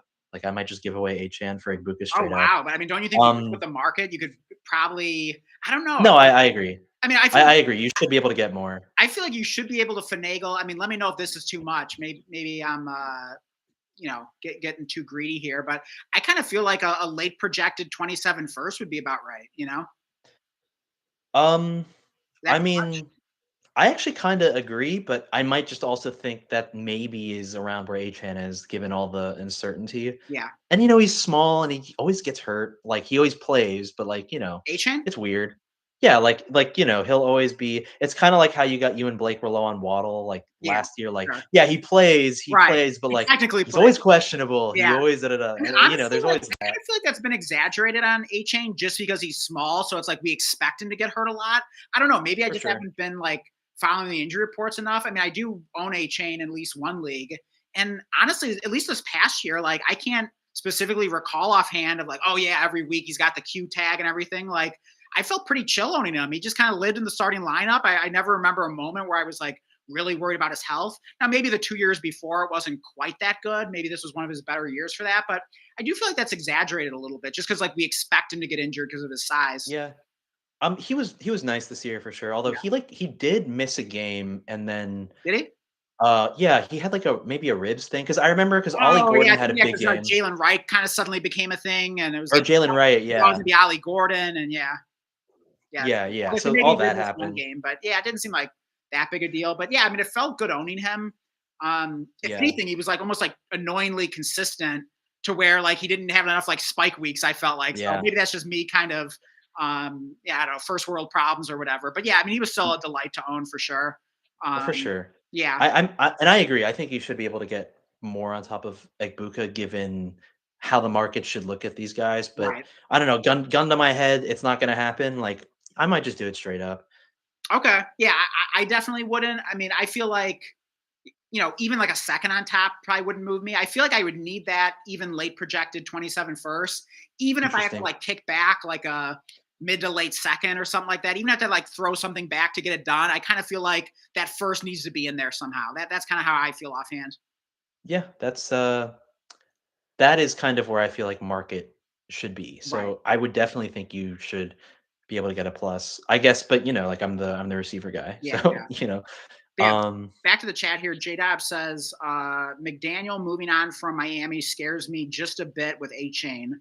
Still value him higher than Abuka, but wouldn't feel as good as before that news. Okay, so yeah, I guess that could have some impact. Like, I'm not personally going to sweat it too much. I mean, I'm maybe I'm just thinking more positively, kind of like maybe you alluded to a little bit earlier that hopefully things can like only improve at this point. I mean, not that like I'm saying losing McDaniel's a good thing, but um, hopefully they're able to improve their quarterback situation somehow. Maybe they get some better weapons in there. Maybe just some new blood in there with the coaching might help.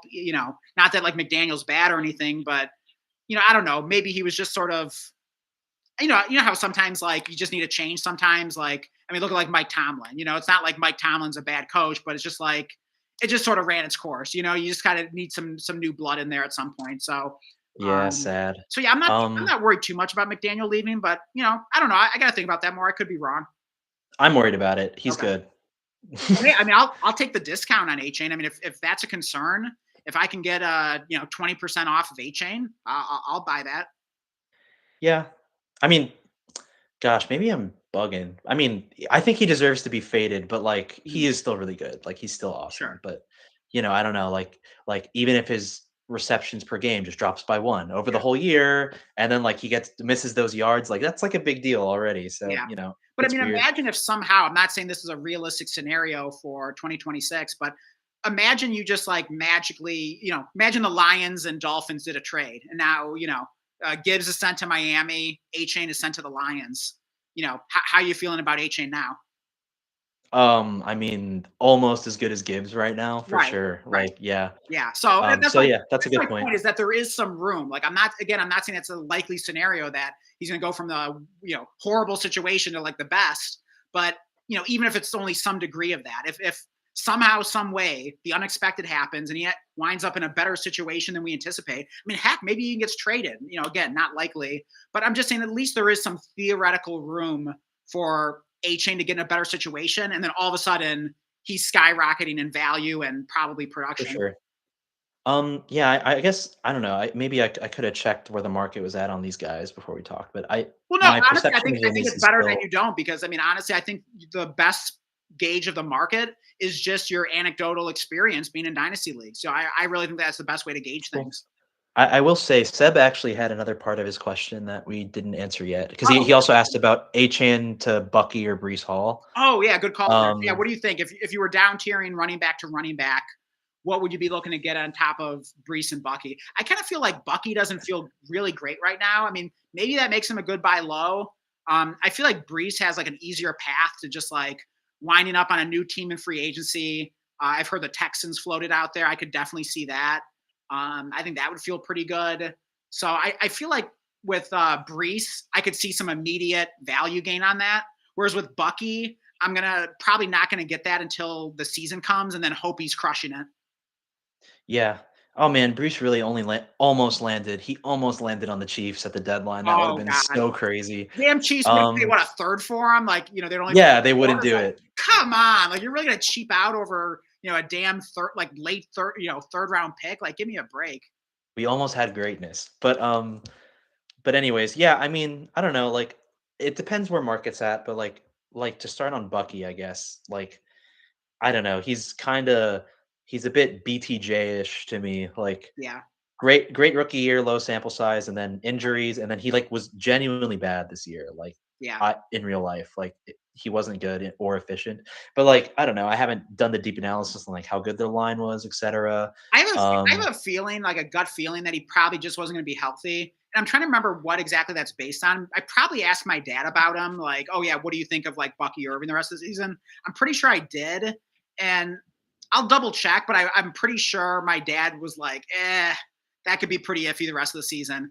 And so that's yeah, actually what led to me. A part of what led to me moving off of my only Bucky share, basically turned him into Sam Laporta in a point 0.5 tight end premium league. It was part of a larger deal. That okay, easy win. yeah, exactly. And actually, we have too many things to talk about clearly. But another thing I wanted to mention earlier is could this be like the Petsing to the Lions as offensive coordinator? Could that be a nice boost to Sam Laporta all of a sudden here? Because obviously it's not hard to look at what Trey McBride did this past season. And then correct me if I'm just completely making this up, but I also feel like I heard that Petsing was like previously tight ends coach for the Browns. Is that correct? and that's like when like I didn't know that, but that's okay, don't interesting. quote me. I'm pretty sure I heard that. I'll double check that. Maybe I'm I just. believe you. I mean, I could be making that up. I'm 90% sure I heard that. Someone, fact check that for me in the chat. Let me know if I'm making that up or not. But from what I was hearing, that was like during like that David Njoku kind of breakout slash because he was kind of a late breakout, and I'm pretty sure that coincided with Yeah. that scene as the tight ends coach there. Yeah, he was the tight ends coach for the Browns in the 20 to 21 season, and then the quarterbacks coach in 2022. Okay, so maybe so yeah, we must be thinking of then 22. So okay, so he wasn't the tight ends coach then, but he was the quarterback coach. But yeah, I'm pretty sure. But I mean, that's still cool. But yeah, I'm pretty sure Njoku had a pretty damn good year that year, if I'm not mistaken. I mean, I have to check on that I as mean, he's well. been good, but Yeah, yeah. but yeah, and then Um, but yeah, I mean, what do you think? Like, is this a nice little boost to Laporta? Even if it's just kind of like a bit of a narrative kind of argument. Maybe it's even like a lazy argument. It's just like, oh well, hey, McBride was amazing, so now so Laporta is going to be amazing. I'm not saying he's going to have a Trey McBride like year, but at least just for the perception, the narrative, like once that's kind of put out there, I mean, we might be seeing a nice value boost for Laporta here. So maybe before that's really discussed a lot, maybe Laporta is someone you could still buy right now. Maybe that window hasn't completely closed yet. yeah, I mean, it always depends on value. Yeah. I'm usually not one to put too much stock in like a change in hierarchy of like consistent splits on players that haven't really changed too much year to year. Okay. Like Amon Ra's been the guy, so Yeah. I'm not gonna bet on it ever not being that way until it is that way. Right. I also I don't know, I wouldn't trade for him on the hope or on the read that like people might start talking about him being good as a tight end. Like Okay. that's super I definitely disagree with you and Blake on the like on some of the day trading aspects Yeah. for Yeah. Dynasty. Playing the Like market. I don't yeah. Yeah. Like so I wouldn't do that Okay. personally. But like I mean that seems logical and like Yeah. I do think there's a decent chance of it happening. I don't think I would overpay to get him, but Sure. like yeah, I mean Yeah. Maybe yeah, if you can just like like buy he's him at still a market good guy. value, might not be a terrible investment. Oh boy, I got a trade notif. That was definitely Seb. Oh yeah. Sub Gotta an be right. offer. You Or want not a league you're in. okay. Oh, wait, it was Seb? You wanna read it Uh, off? okay. What do you got here? Okay. Maybe we'll make a live deal. Oh, no, like a trade has been completed in Oh, a league, gotcha, Seb. gotcha. Okay, I thought you were saying you got an offer. Anything No, interesting? no. I don't Is it I more of a like Seb. is it more of a I like Seb. is it more of a crowd goes mild kind of trade? No, I like Seb though. I don't wanna Yeah. I don't wanna talk about the deal he made. Okay. Okay. We'll skip Uh, right past that. I mean, obviously, I mean, what's pretty funny is that you and Seb probably have like polar opposite philosophies in Dynasty, which is pretty funny and interesting because yeah, you often look at trades in Dynasty very differently. So yeah, not surprising that Seb would make a trade that yeah you wouldn't be a fan of. I don't think you would be a fan either. Okay. But anyways, Yeah, we can talk about it off stream or whatever, but let's catch up back with the live chat here. But yeah, oh, what? So sorry, because yeah, I mean, ADHD central here. yeah. But real quick, just to give a quick answer. So A chain to Bucky, Oh, I would need much more of the like extra first, second swap thing that you were talking oh, about with okay, right. Ibuka. Yeah. And then for Brees, probably similar. I believe in Brees a lot more as a talent, but the difference between him and A Chain, at least, is A Chain has like I don't know, at least to me, like more outs to be really good next year. Like, the McDaniel thing is horrible, but he's still a superstar, and whatever quarterback they bring in probably isn't worse than Tua. And like, you know, he's coming off a really good year as well. Mhm. Greece is in a similarly unknown situation, and he's coming off a horrible year. Right. So like there's really not much reason to think it'll be better for Brees. Like, and that's actually why, like, to me at least, Dante Moore returning was a big deal because at least with Dante Moore going second to the Jets, oh, now we have like potential upside to bake in of like this rookie being good. And now that's just not there. And like, I don't know what they're gonna do. It can't be worse than Fields, but like, Well, I'm not necessarily being like Brees is this Bilo. Like, he might just be as bad next year. And I think you were probably going to mention his like free agency outs, right. but Yeah. like a lot of I mean, maybe, and he could also get re-signed and traded, but a lot of the reporting is they're going to tag him or Oh they're wow. going to like extend him Oh because wow. Okay. they traded everybody good and they have nobody on the books and they have the money and Yeah. um Gosh.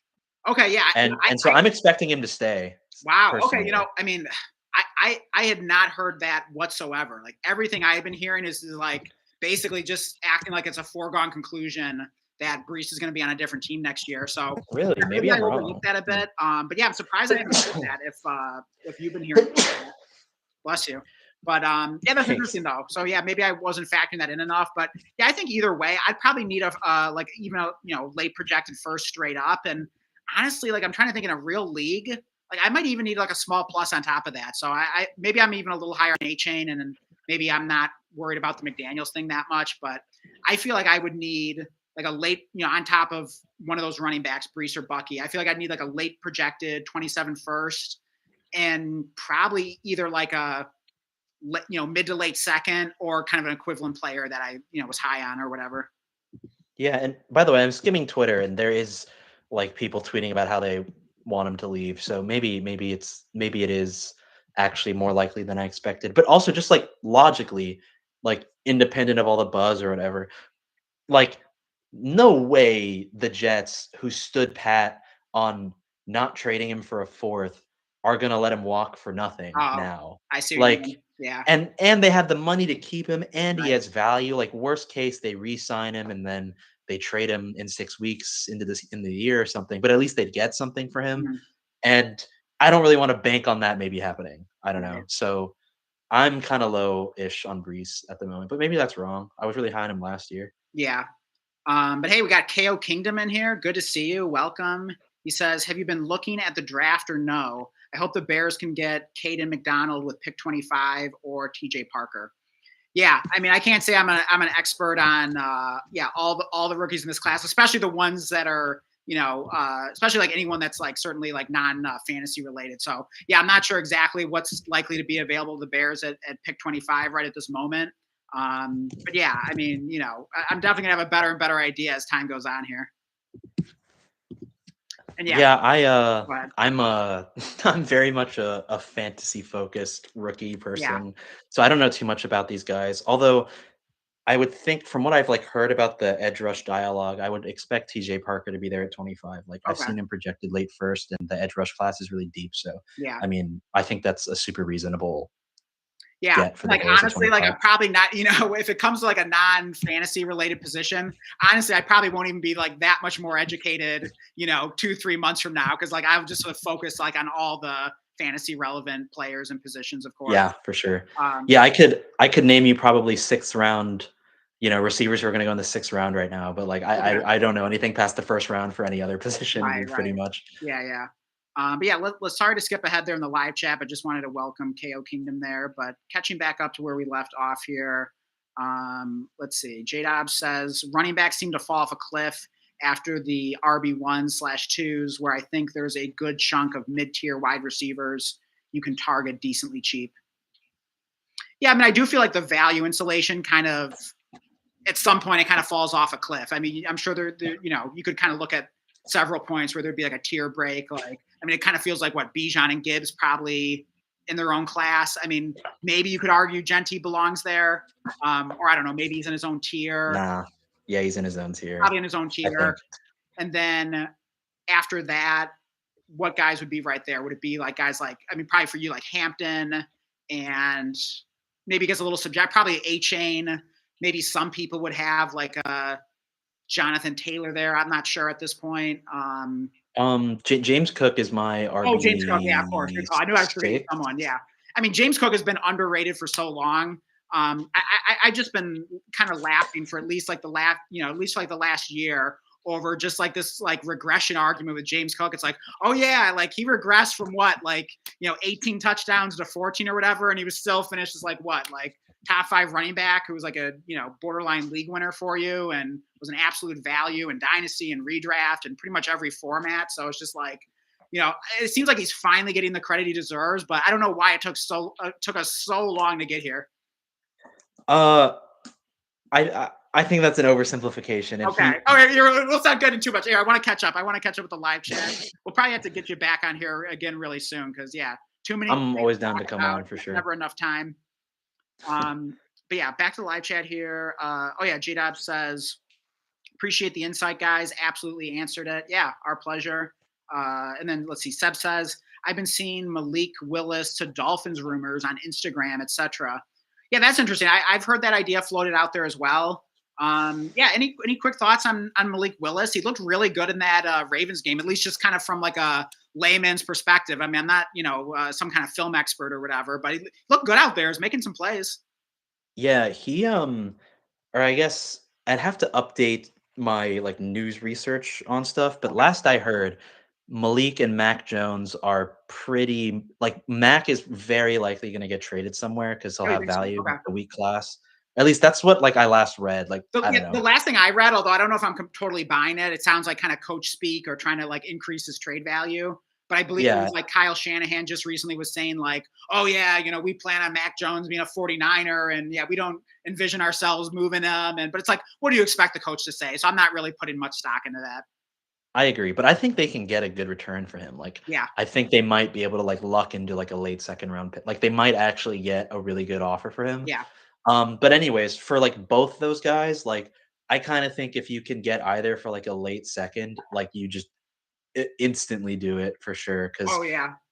like I don't know, it's not guaranteed they start, but if they start, their every week super flex starts Right. automatically. And Malik's been very good, like very very good in his like limited play. Like he's like actually like a legitimate starting quality quarterback. But also it's like the defenses aren't preparing for him and like Matt LaFleur is a great coach. So like Right. I don't know, like he might end up sucking, but like Yeah, sure. for It's his limited possible. sample, he's been very good. Yeah. So But I'm hopefully he could he's a buy. hopefully he at least could be like good in like a Justin Fields kind of way. I mean, I know that didn't work out Yeah. great this year, but just sort of in the sense of like maybe he's better for fantasy than reality, and hopefully he at least is like the starter for like a year or two kind of thing. Yeah, I agree. And I think he should be he's played well enough in a good situation to where I think you should really consider him as extremely live to like actually Sam Darnold, Daniel Jones Right. himself. The only problem is it feels Um, so obvious, and it kind of feels like the cat's out of the bag after a lot of people watched that Ravens Packers game because it was it was an island game, it was prime time, a lot of people saw it, and so cat might be right out of the bag, but maybe if you're willing to kind of like I'm not sure exactly what the market value is on Malik Willis because you don't really see him moved a whole lot. But maybe it's the kind of thing where if you're just willing to overpay a little bit, maybe it could still work out. But I mean, if you were sending out offers for Malik Willis, like what would your starting offer be, and like what's the max you'd go to? I would like I don't know, I would send any late second for him right Yeah, now, I think. Um, and then if the guy counters, like what's the max you're willing to throw in on top of that late? I don't know if it's like if it's like garbage changed on top, I'll probably just do it. But if he's like, no, I want your like 202, like I'll probably like All right, chip all him right, out all a right. little How bit. about this? Let's kind of play a hypothetical here. So I'm the other manager. I own Malik Willis. All right, I'm countering your offer. So you offered me, let's say it 210. was a 210. I was just gonna say that. You read my mind. 210. Okay, cool. He counters. He wants the 210 and your mid to late projected second and 27. So 2 seconds for Malik Willis, one late, Nah, the other projected late, 2 for 1. It's in your inbox. What are you hitting? definitely not doing that. Okay. The 27 class I think is really good. Like Okay. So I think there's gonna even the be second rounders, even a late second rounder, you're borderline excited about. yeah, absolutely. No, I think there's gonna be like a lot of like I don't know if you remember the 24 class where like the early second round would like catch like jump like by the way, just quality of prospect, not how it went, but like Okay. the early second round would catch Jonathan Brooks, who was like the Mhm. first running back off the board, and then like Michael Penix and maybe Bo Nix, Right. and then like Ricky Pearsall, who was a first round pick. Yeah. Like I think there's gonna be a lot of Ricky Pearsalls in the second round next Okay. year. So Interesting. I kinda wanna keep all my picks there, Gotcha. but maybe not, I don't know, but it is looking that way, it's pretty deep. All right. So what are you countering with? Are you changing that 27 second to like maybe a 26 third? Like, would you do a 26 second and third both late? Yeah, like, that's what I would counter with, Okay. and I would probably do that, I might get a little I don't know. I think I would do that, though. I think Okay. I would do, Maybe like, maybe you 210 want and, like like, a 306, four, like, I would do that. maybe you want like a 412 kickback or some kind of random throw in or something. Yeah, that's very much something I would do, Yeah. but it's a Yeah. tierness thing, like, if the counter isn't extra stuff, it's like, "Give me your 204 instead," like, I don't Okay. know, like, I don't actually know where my tier off is. Like, I did my mocks or whatever, but, like, Oh yeah. that's just the order I have guys. It's Right. really hard to tell where tiers are because you need to see draft capital Right. and situation. But, I mean, hypothetically, right now, if Malik Willis right now signed with the Dolphins, on like a 2-year deal where they might release him after next year, Mhm. like he's probably already worth an early second, I would think. Like that's Yeah. already just worth the swing. But he hasn't done that yet, so I don't really want to pay that yet, you know? Yeah. I mean, Um, I don't know. I might be willing to roll the dice if that was in my inbox, like 204 for Malik Willis. The 2 late seconds, I'd be thinking about it. I'd probably want like a third back or something. I might be willing to overpay a little bit. I'll have to think about that more. But yeah, I mean, I wouldn't mind overpaying slightly to get Malik Willis and just kind of take the chance there, because I do think it's the kind of thing that you could look back on and say like, oh yeah, that was a pretty good deal after all. You know? yeah, yeah. But yeah, he's this year's him and Mac are this Yeah. year's like okay, like they're live to Oh do yeah. the Darnold Baker Daniel Jones And you know thing. what's funny too? I only own one Malik Willis. Actually, I would have had another, but I just like kind of gave him to Seb in a league because like I had to clear some roster space, and I was just kind of like, yeah, I'll throw him in here. That was like this, last off season. But actually, it kind of evened out because I mentioned that deal where it was a larger deal, but I traded. Wait, who was it? Why is my mind blanking? The Laporta deal I made. Oh, Bucky Irving. I traded Bucky Irving for Laporta and part of a larger deal. I sent out an offer. The guy countered, and when the counter came back, suddenly I was receiving Malik Willis, and I didn't even think like that much of it at the time. It was just like, okay, yeah, the rest of the offer was good. I just sort of took it. I never even asked for Malik Willis or expressed interest, but like, what a lucky happenstance to just get him Yeah. in. And now it's like, oh man, like that was actually pretty cool. Yeah, I had this I forget where. I literally added him off waivers in like an actually deep league, Yeah, like after like the first round of the play or no, wait, no, it would have stopped. It was after week 17 on the last waiver. Because I did the thing where like I was like, all right, like I need to this is the last waiver. Like right. I need This to is make the sure. last time for a And while. and Malik Willis was there, and I was like, all right, well, I burnt all my fab on like the very initial rookie post draft thing. So Right. I'm just gonna waiver claim 0. And I got him. And Oh everyone was wow. so mad because everyone knew like he should have been rostered. But what happened was like a month earlier, there was a waiver thing and someone released Malik Willis. Yeah. And like that was just like obviously dumb. But then right after the huge trade happened, and then everyone started talking about that, and nobody caught that happened. And then like no one like noticed because it Yeah. wasn't like No one trending. noticed. It wasn't Yeah. like trending on Sleeper, and then you saw like, oh wait, he's available. So like no one actually like clicked on and like sorted it in a way where you would just like suddenly see him. So that's hilarious. Yeah, I love that. exactly. I love And so that. I just lucked it, and then everyone got mad. Like, what? Oh, He was because on it's the kind of waivers. thing like dude, this has happened to me before where all of a sudden you see this claim has gone through and it's like, wait a minute, what the like how is J.K. Dobbins on waivers? Like, what the hell? Then you're like pulling up the history on the card, and it's like, oh crap, like he was dropped like 3 weeks ago. Like, how did I not notice that? So Yeah, that's yeah, always funny exactly. when that Yeah. happens. Yeah, so that was that was cool. Yeah. But yeah, late seconds for either is a smash for sure. Oh So yeah, good I buys. would 100% agree with that. And then let's see, back to the live chat here. Seb was asking about Someone asked about the his trade, trade. but I mean, you don't have to answer that if you don't, We can talk about it. He wanted the take, I guess. He says it. Okay, go ahead then. Lay it on You Scott. go first. Who's He expected puts worth he this put the point? trade. He put the trade Oh, in okay, the yeah. So the thing. trade So is you give him your take first. okay. I'll go with my take first. So here, let me scroll back up. Sometimes like I lose my spot here in the live chat. He actually Um, didn't put the full trade. So he traded away um T Higgins and the 403. And he got Quentin Johnston and Jawan Jennings. okay. Um, okay. T Higgins for QJ and Juwan Jennings. And then wait, you said there was someone else in the deal? Or he tossed in the 403 as well. But like that doesn't really matter. Okay, so wait. Um So wait, which side did he get? so he got QJ and J1 Oh, I and he see. sent away T in the 403. Oh, okay. So he had to add the 403 to T Higgins. He got QJ and Juwan Jennings. Uh Yeah, I mean, I don't I definitely don't love it for Seb. I mean, I'm not necessarily thinking it's horrible. And I do, like I was just saying, like I like QJ as a buy. I think QJ is a good buy right now. But I mean, T Higgins. I mean, his value feel like is still pretty good. I mean, he seems like the type who's kind of worth like a first and a second, somewhere along that range. So I'm not sure if, even without the 403 being added to T Higgins, even if it was just T Higgins on his own, I mean, QJ is probably. I mean, I feel like he probably should be worth a late first. I don't know if he is everywhere, but I feel like he should be worth that. And then Juwan Jennings, I guess he's probably worth about a second. So, Yeah, I mean, I guess without the 403, it's not like too far from market value. Um, but yeah, I feel like maybe just on market value, Seb probably lost that at least slightly. But yeah, what are your thoughts? I don't like it. um, well, I mean, I don't know, like this year was weird, but when Burrow played at the end, T was really good.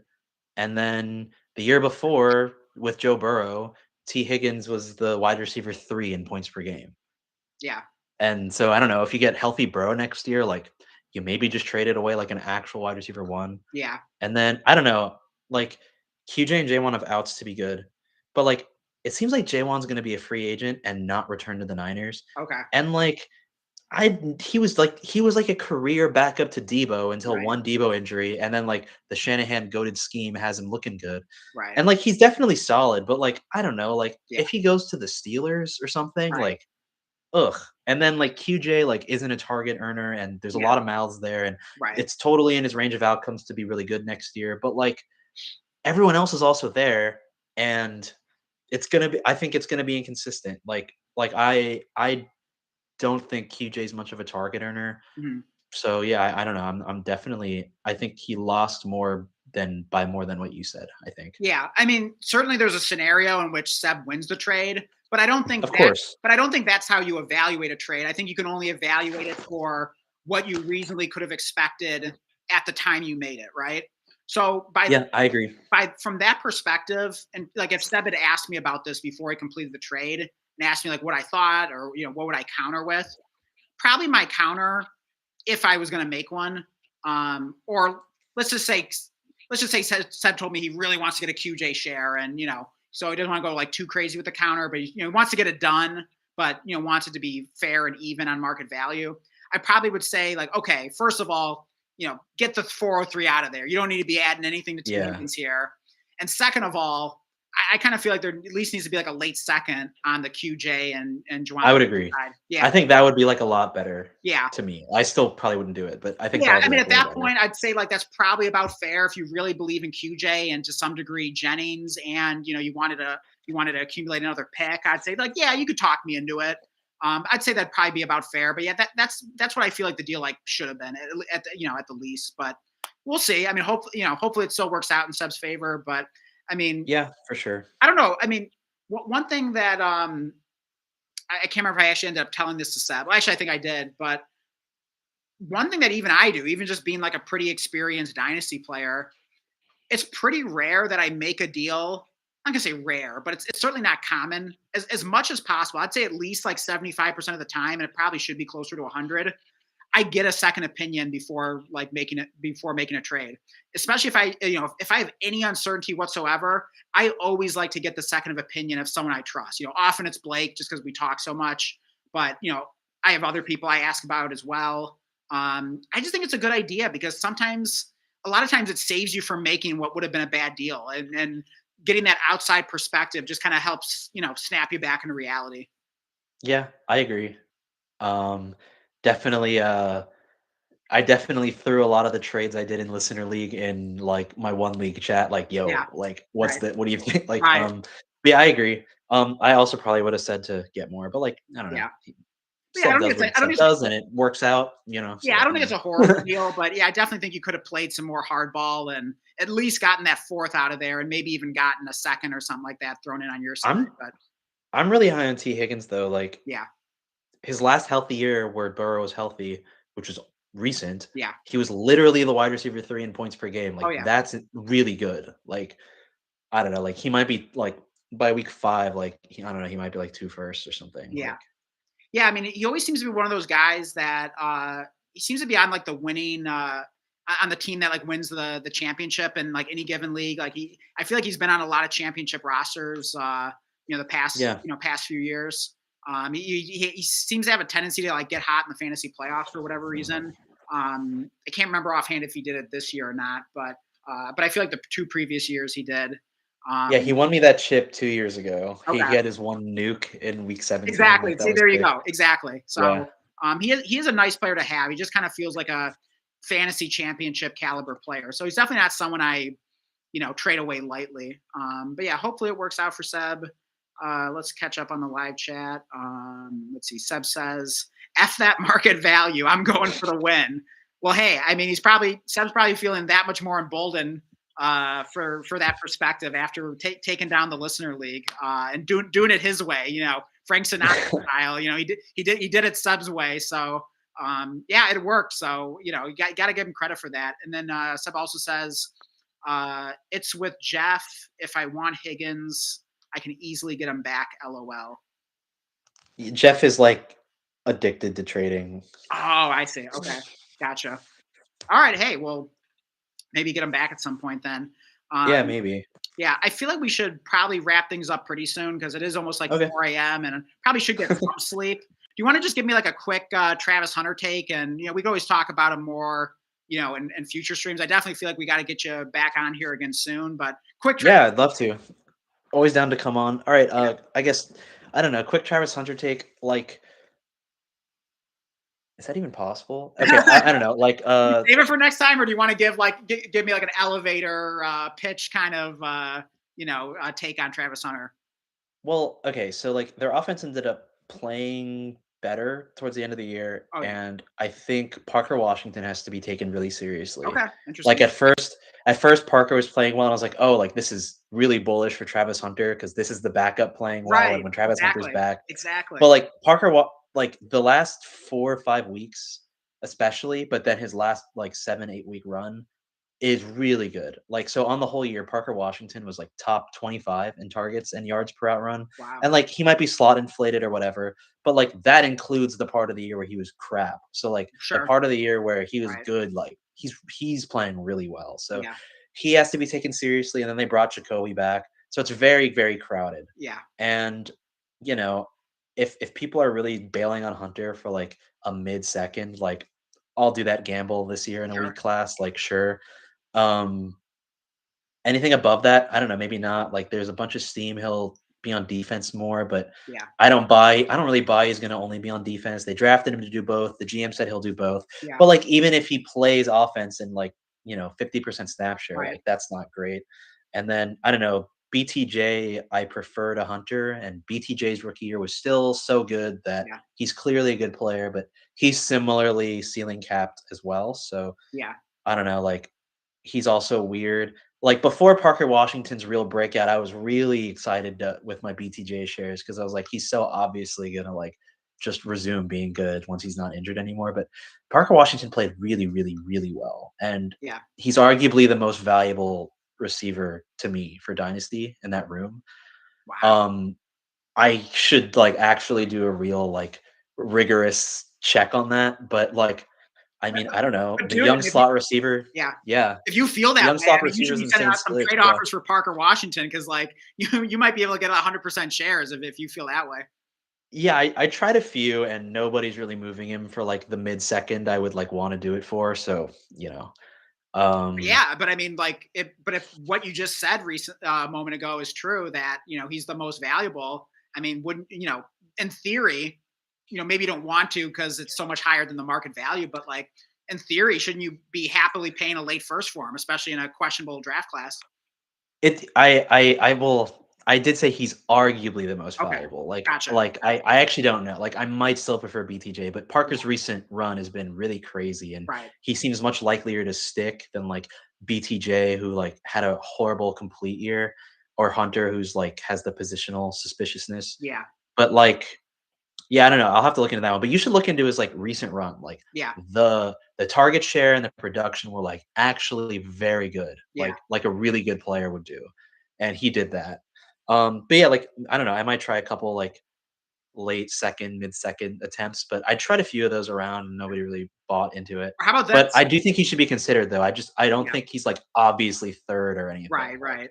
Yeah, I think that's the big dilemma of like, yeah, like can you put the toothpaste back in the tube with Parker Washington, or is he just like too good where now you have to like use him as like a major part of the plan as slot receivers? Is it some kind of like yeah. slot receiver by committee now between Parker Washington and Travis Hunter, or do they move like Travis Hunter to the outside, or I mean, or maybe even Parker Washington to the outside? Although I think Travis Hunter would probably be better if he had to like move to the outside, although I can't state that for a fact. I don't know, maybe that'd be up for debate. um but I don't know. Maybe Parker Washington kind of earned his role a little bit. So it does make it tricky. And then the fact that they have so many good receivers, but not a lot of good cornerbacks. So yeah, it definitely isn't trending in a great direction for Travis Hunter's, having the usage that you would want him to have to be fantasy relevant and possibly even elite wide receiver. That you hoped you were drafting at like the 102, 103 last year, whatever. So Yeah, yeah, things definitely don't look like amazing at the moment, but I agree. I mean, if you can get him for I'd pay just about any second for him, just to I take a agree. gamble on his talent, and if he does take over that Parker Washington role, if they just send Yeah, Parker that's the Washington thing. right back to the bench. I mean, my God, as it wheels up. I mean, we saw what Travis Hunter did in that last game when he was, just starting to heat up. We got a glimpse of having like a big spike week with what was it like? I felt like it was like what 15 targets and like a dozen catches and well over 100 Yeah, yards, whatever it was. So he was really good, and that's what's it. That's why he's such a hard or he's such a weird eval. And I'll try to wrap for you soon. But like yeah, yeah, normally you have the rookie who's drafted high who like played okay and has the role, and you're like, oh, will he like step forward? Look at the splits, whatever. Like we know Travis Hunter is really good, but like we don't actually know if he's gonna play. It's yeah. very It's weird. It's it's very bizarre. opposite. But yeah, like if he was like I don't know if Travis Hunter were on the Bills right now and they were like he's gonna play Oh an man. 80% snap share on offense, like two firsts. I mean, Yeah, like I don't know, like yeah, so exactly. So he's a hard eval, and Parker Washington is what makes it really difficult for yeah. sure. I mean, to me, like I'm still probably not moving Travis Hunter unless I'm at least getting like kind of like a late first type of value. But I don't know. I mean, it kind of seems like the market's all over on him, and I don't think like anyone knows like what to sell him for, what to buy him for. It's kind of crazy. So I still kind of have Yeah, to get my opinion kind of settled on exactly where I stand. But yeah, it really is a tricky one. I still feel like maybe a little more time needs to go by for kind of the pessimism to really build some momentum. But I definitely think he could be kind of a sneaky buy low at some point, just for the upside, just yeah, as like a pure I upside. completely agree. Yeah, If you're willing to be uncomfortable and like take on the risk of that when it feels uncertain. So yeah, I agree. And man, like I don't know, like I feel like I talked about it with you and Blake in our like sleeper chat the one time, but right. like I think like week 12 or 13 or something, like I don't know. The Travis Hunter, BTJ Bilos were super obvious because I was like, these guys are so talented. And just it was weird this year. And like clearly when they're back in their roles, they have to be good. Like the splits are just way too good. But Right. like now there's a random guy there who like might also be an alpha, which is so annoying. Like Not to mention, like he Jacoby played that Myers was well. like for a Yeah. while there, he was looking like, oh, he might be the Jags' #1 receiver. And I saw But this. even him, I was like, whatever. Like, I don't know. Parker's actually been different. Like Parker Washington in the Yeah, last 4 or 5 games has completely alpha Jacoby Myers. Like, yeah, fair enough. absolutely. Like, Yeah, although I mean, I oh, saw this he's poll annoying. recently on Sleeper where someone put up like, okay, which Jags receiver do you want for fantasy in 2026? And BTJ, Travis Hunter, Parker Washington, Jacoby Myers, and I'm just like, oh crap! Like you could really make an argument for any one of those You really guys. I mean, can. like just from a Yeah. redraft perspective next year. So I thought that's pretty crazy to think like a team has 4 receivers that you could make a case for any of them as like the wide receiver one on the Jags next year. Yeah, I completely agree. Yeah. Very, very confusing situation for sure. Yeah, and yeah, BTJ is a whole other topic. Maybe we'll get into that next time we have you on. And yeah, we Sure. should definitely talk some Marv as well. Like, I mean, there are definitely some Yeah. receivers where, yeah, you could really make an argument either way on a lot of these guys. But yeah, we'll probably wrap it up there. Awesome having you on here. Thanks so much for. Yeah. Thanks for having me on. Yeah, my pleasure. But awesome appreciate you jumping on last minute here. Just kind of. Sorry you were little the whole time over there What's or that? over here, whatever. Sorry you were like really little the Oh whole yeah. day. Hey, it's all good. Like, I mean, I think like low key. I mean, I don't know. Maybe I won't know for sure until I like, go back and watch a little bit of this. But I kind of feel like it worked out. I mean, it doesn't seem like it was like too laggy, and I feel like the audio was Yeah. good, and there weren't any freezes. So, I mean, honestly, That's cool. I didn't, it went better than I even expected. So I'm pretty excited that this actually worked out. And we were able Cool. to talk some Dynasty on stream here finally. Yeah, for sure. I'll literally come on every single time. Like I'm always Awesome, happy man. to come on. Hey, yeah, Dynasty's really we fun. definitely need to have you on more often. And yeah, so yeah, hopefully we make that happen. And yeah, appreciate it having everyone in here that watch. Definitely drop us a like on the way out. Make sure you're subscribed. This is definitely the place you want to be for Dynasty Talk this off season. Hit the notification bell if you want to be alerted anytime we go live. And yeah, I think that's it. Anything else you want to say, or are we good here? I think we're good. Good All luck, right, cool, man. everyone. Well, hey, we'll have you back on again soon. And oh yeah, Thanks. join the Discord. I will put the link in the description as soon as I end the live stream. But yeah, great place. Talk Dynasty. Get people's opinions on trade offers, all kinds of fun stuff. So yeah, join the Discord, and yeah, we will see you guys on the next stream.